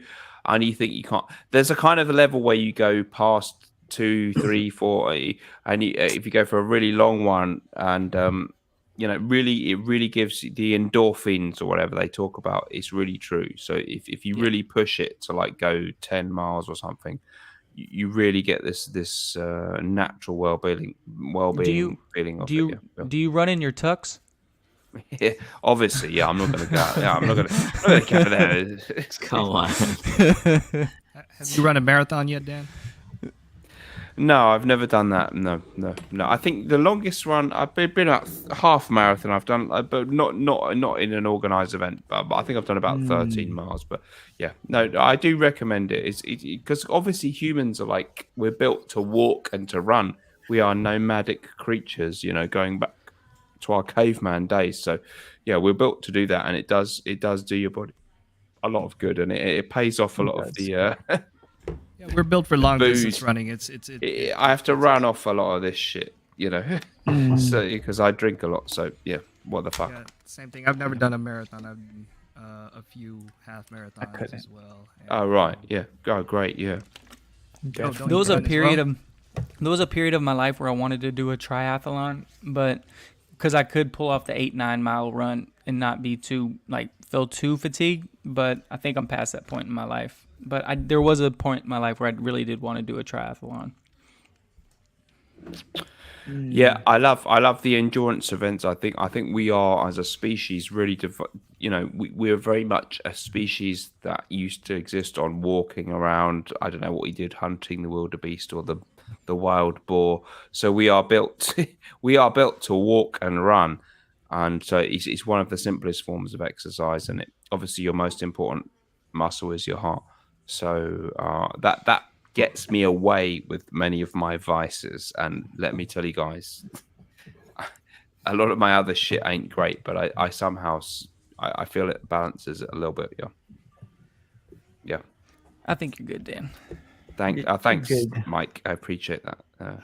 Especially now that you have a beard. You took our advice, the 3 Joes. I know. Joey, and grew a beard out, and now you just gotta shave your head, and then you'll be more aerodynamic for the runs. What happened though? And unaverage Joe, you've grown a bit back. Then you've grown a bit back. No, my hair just grows that fast. Like I shaved. Okay, but are you not sticking with the shaved head look then? You're gonna let it grow back? Yeah. No, it grow like it's on my off day where I don't take the hard razor to it. So I use like the electric 3-prong one every day, but I'll do a hard like a Gillette Mach 3 razor also on top of it. Today was my off day for the razor because otherwise I didn't want to get like the irritation. I was just going on. My hair just grows that fast. Like I shaved earlier and it just already kind of grew back. So shouts out to Jeremy, by the way, House of Colossus. Yeah. Feel free to come on if you want to. Great channel. The man's awesome. That's why Joe has to shave on stream so that to keep it down, right? Shave exactly. Every, half hour? Yeah. Basically. So You're gonna stick with the shaven look for a while, or how long do you think you're gonna?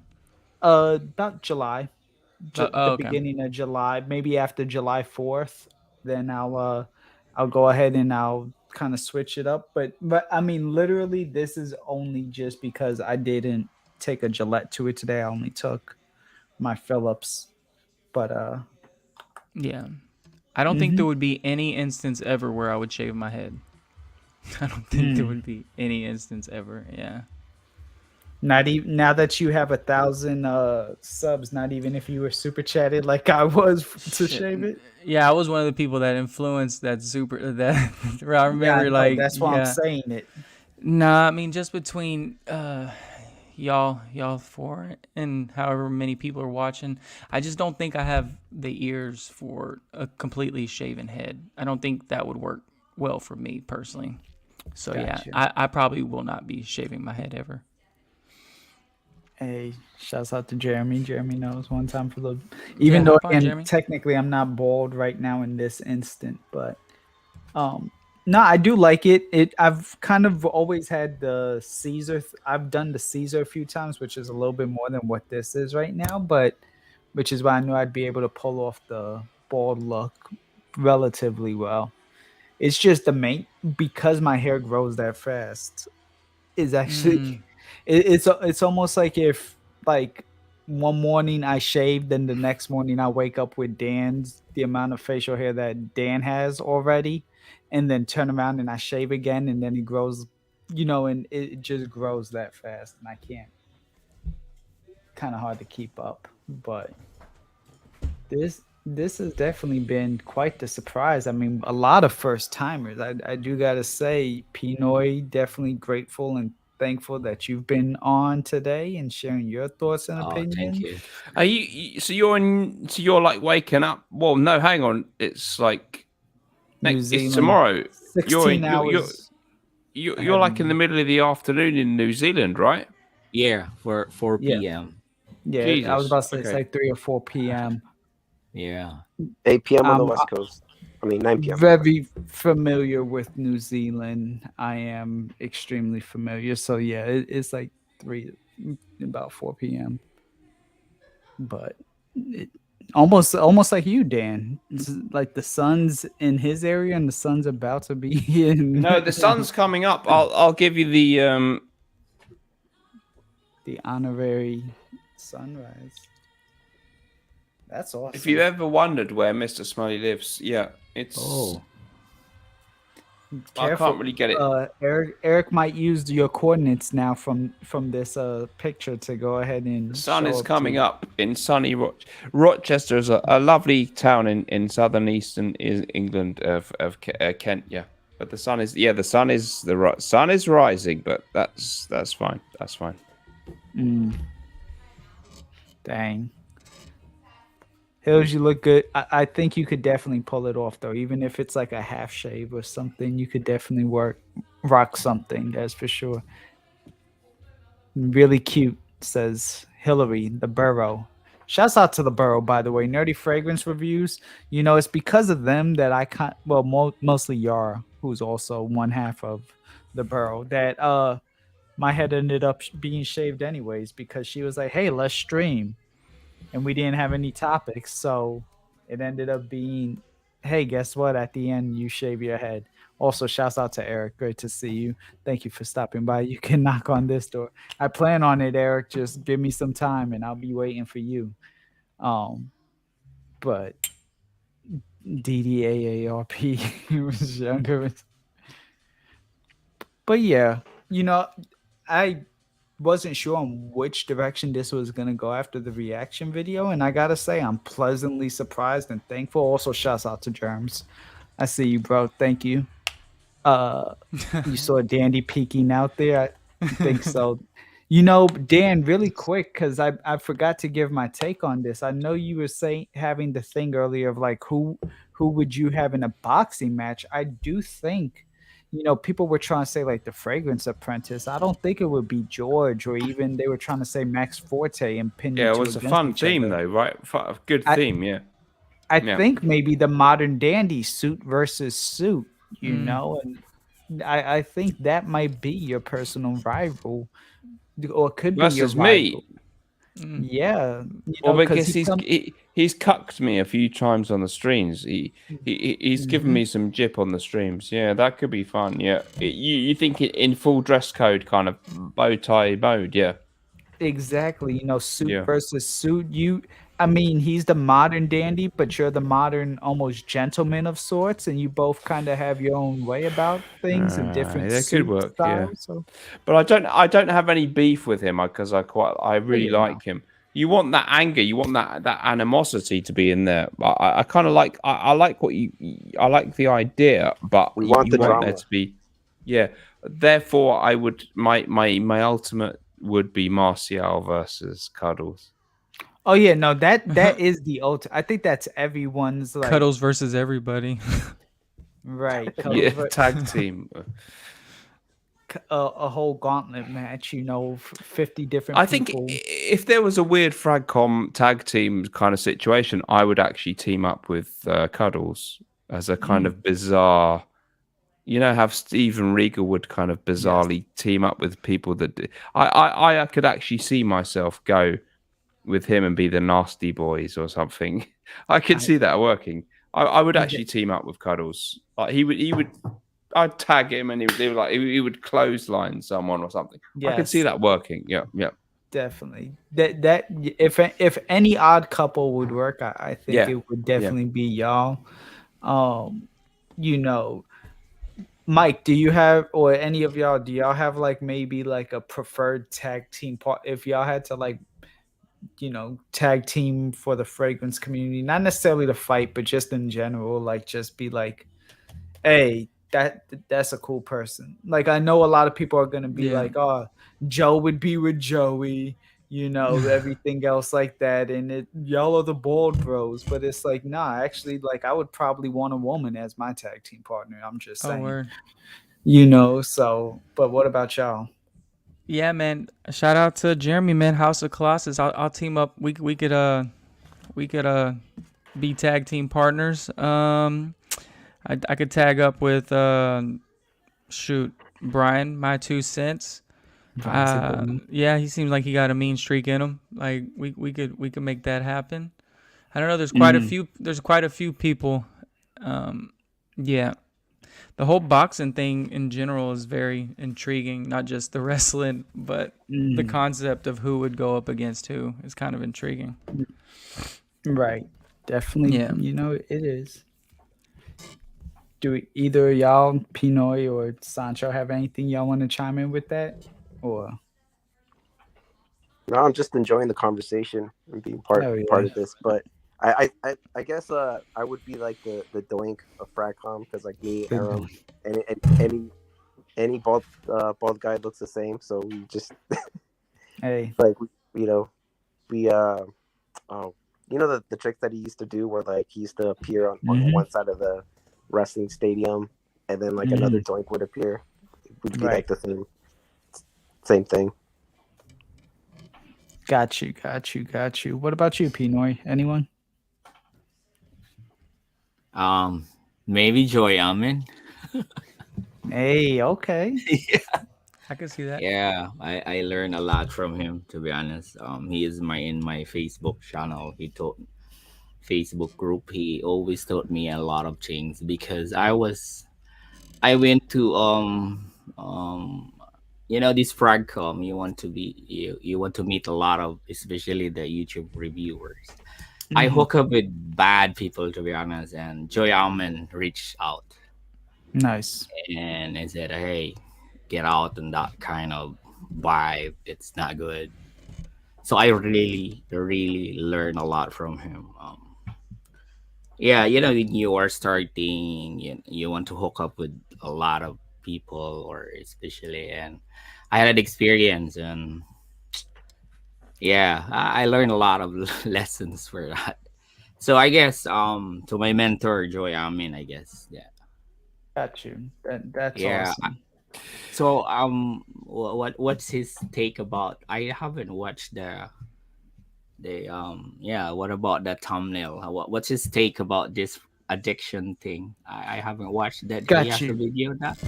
Yeah, so he kind of it almost seemed like he was trying to tell his side of the story to a degree, but then also it came off a little bit like maybe he's seen it happen with other people.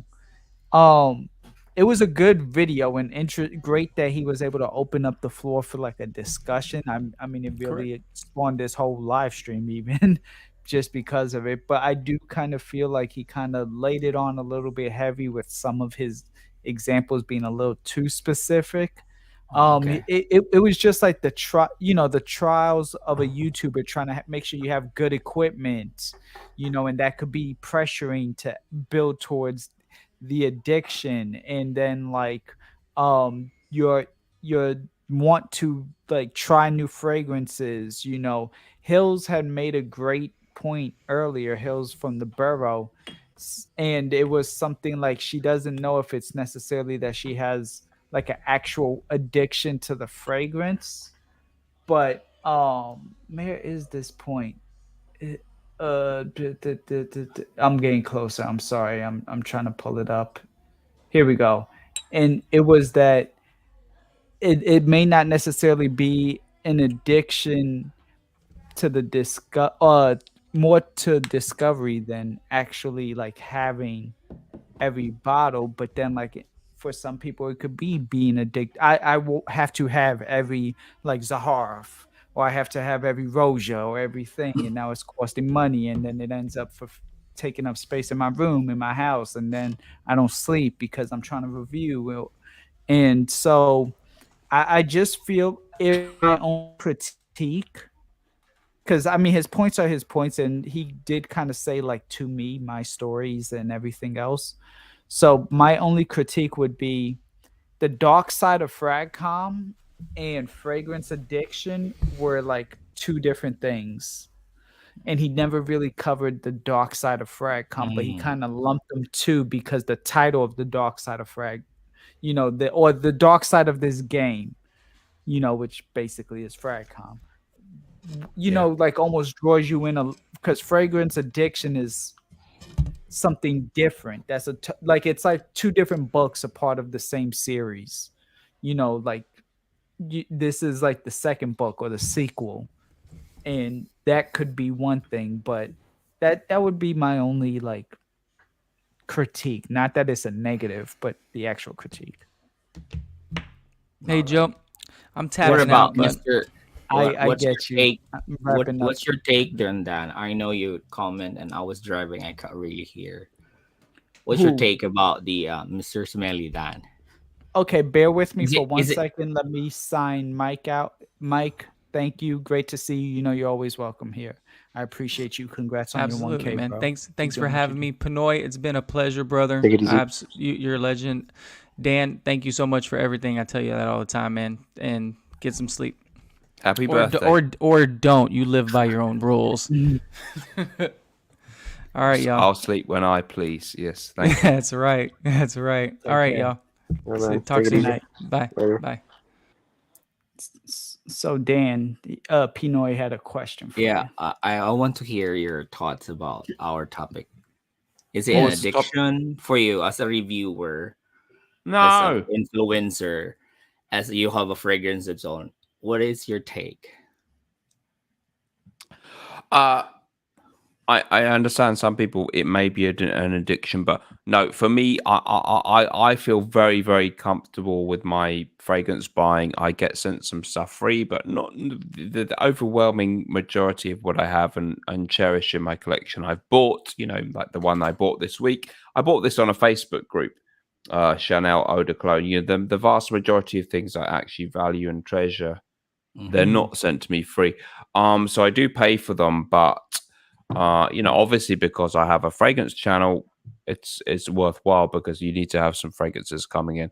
So I don't feel that.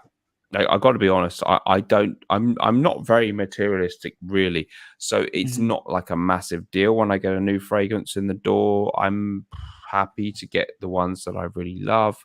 I maybe went through a very acquisitorial phase a few years ago where I built up more of a collection. So I don't feel I don't feel there's anything unhealthy. Yeah. Obviously, I make money off my my channel and my fragrance. So on balance, I'm up on the game of fragrance. So for me, no, I totally don't have any qualms about getting loads of fragrances. I want to have more and more, but I don't try and keep up with all the other channels and have every other new fragrance. I'm not going to buy the new YSL L'Homme Flanker. I don't get all the fragrances. So I'm very comfortable. So no addiction for me. I love fragrances. I love having them. I'm not that obsessed. To be honest, I'm not that obsessed. I really enjoy doing my channel. I really love fragrances, but I'll be more excited when I buy my next fancy watch or something, probably, than the fragrances. But I love them. But there's no. Oh, Mr. Cuddles is here now. Dan and Cuddles tag team. Cuddles is I think always me here. and Cuddles, I'd like to take on I am Lewis, the guy in the mask, and Cannoli. Cannoli and Lewis, I think we versus me and Cuddles, and I would like to clothesline those guys. Yeah. And I could see Cuddles. I would clothesline them, and then Cuddles would get up on the ropes and finish them with the. Yeah, I could see that, and we'd get them down for the 3 count. I could see that. Yeah. Nice. I'll thank you for your Cuddles, thought, talk to me. I am Lewis. Come on, we need you. We need you on the stream. Sounds like a plus, right? Yeah, I mean, anyone's obviously available. The link is pinned already. I would like use the knuckle. I'd do the Steven Regal slip on the knuckle duster. Eugene and Joey would be unstoppable. That is a fair point because they're both very intellectual, calculated. No, I reckon. Okay. Eugene and Joey versus me and Cuddles. I would do that for a pay-per-view. Cuddles, we could take them. We could take those guys down easy. Absolutely. I mean, that would be an interesting one. I think for me, because I actually realized I never said mine. Mine would probably be the Borough. So both Hills and Yard, where we could do like a bird right rule, where it'll be like either one can like defend when it's like a stable like that. Either two of the group can always defend the title. So like it doesn't necessarily just have to be me and this one. It could be like Yar and Hills, or me and Yar, or me and Hills. So it always could rotate like that. But that's probably who my tag team would be, just because it allows the versatility across the board. That's why. Definitely going with LX. Shouts out to Pop Fritz. And shouts out to Rocket. He's so hot right now. Eugene and Joey are huge too. Both over 6 foot. They are big boys.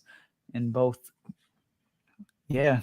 And very smart. They each know the like different sides of fragrance. Eugene knows the really niche and very like scientific with it. Joey, pretty scientific in his own right, and has like more of an essential knowledge when it comes to the designer side. So that would be a nice balance for sure. I do like. But can you see? You can just see like me and Cuddles walking into the arena. Yes. The crowd going crazy, tops off. Y'all would definitely be the biggest heel. The crowd booing. A major. I can see this. Yeah. Major heat. Major heat. Absolutely. I can see Cuddles having some kind of Trump cape or something, or like you'd be wearing a "Make America Great Again" cap. Right. And some kind of cape or something like that. I could see this, the entrance, and I'd be wearing some kind of royal family, like I'd be wearing a crown and a British flag. I could see this being immense. Yeah. And then Dan would be smashing the beers like Stone Cold Steve Austin, like with his Pilsner Arkels. Yeah, and there'd have to be like a preamble, like a bit of like. They give him the mic, and you unwashed Americans, your debaucherous nation, I could really relish this. Yeah, I think we need to make it happen. Yeah. Did what happened to Paul? Don't buy Paul Sebastian fine cologne unless you like to smell like an old lady. Okay, good to know. Good to know. No. Who said that? Who the fuck said that? Georgie's from Australia. I don't agree with you on that, Georgie. Melbourne. No, I Shouts don't out to agree. Georgie. Good fragrance. Good fragrance. Shouts out to be the mass wrestler. But yeah, y'all, you know, I did this today and I'm just grateful that y'all were able to come on, you know, especially you, Dan. Thank you also for the super chat. Thank you to Strawberry Shortcakes who came by much earlier and gave me a super chat.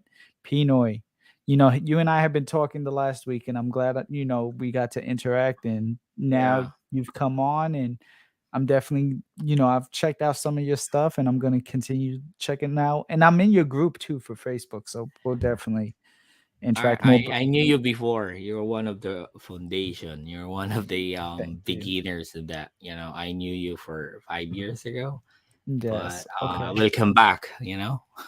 Thank you. That really means a lot to me, you know, and you're welcome anytime. I mean, obviously all of y'all are welcome, you know, so as long as you're not blocked, which I haven't blocked anyone yet, you know, I appreciate y'all. I appreciate y'all. Sancho, it's been a pleasure always. Pat, you know, thank you, Mike. Shout outs to Mike.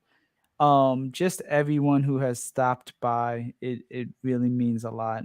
I'm grateful. I'm still on the road to 2,000 subs. So I'm about 240 away from it. And when I do, I'm doing a 24-hour live stream and some giveaways. So y'all stay tuned for that. But I think this is like a good point to wrap it up. If anyone watching this on the pre-record has any thoughts as to the reaction video or fragrance addiction, please share your experience and thoughts in the comments down below. My comments, my thoughts are just my unaverage thoughts, not these gentlemen, but I am grateful that they were able to share their stories anyways. But y'all stay tuned for the next live stream. Y'all make sure y'all have a good one. Thank you. Thank you so much. Thanks for having us. Yeah.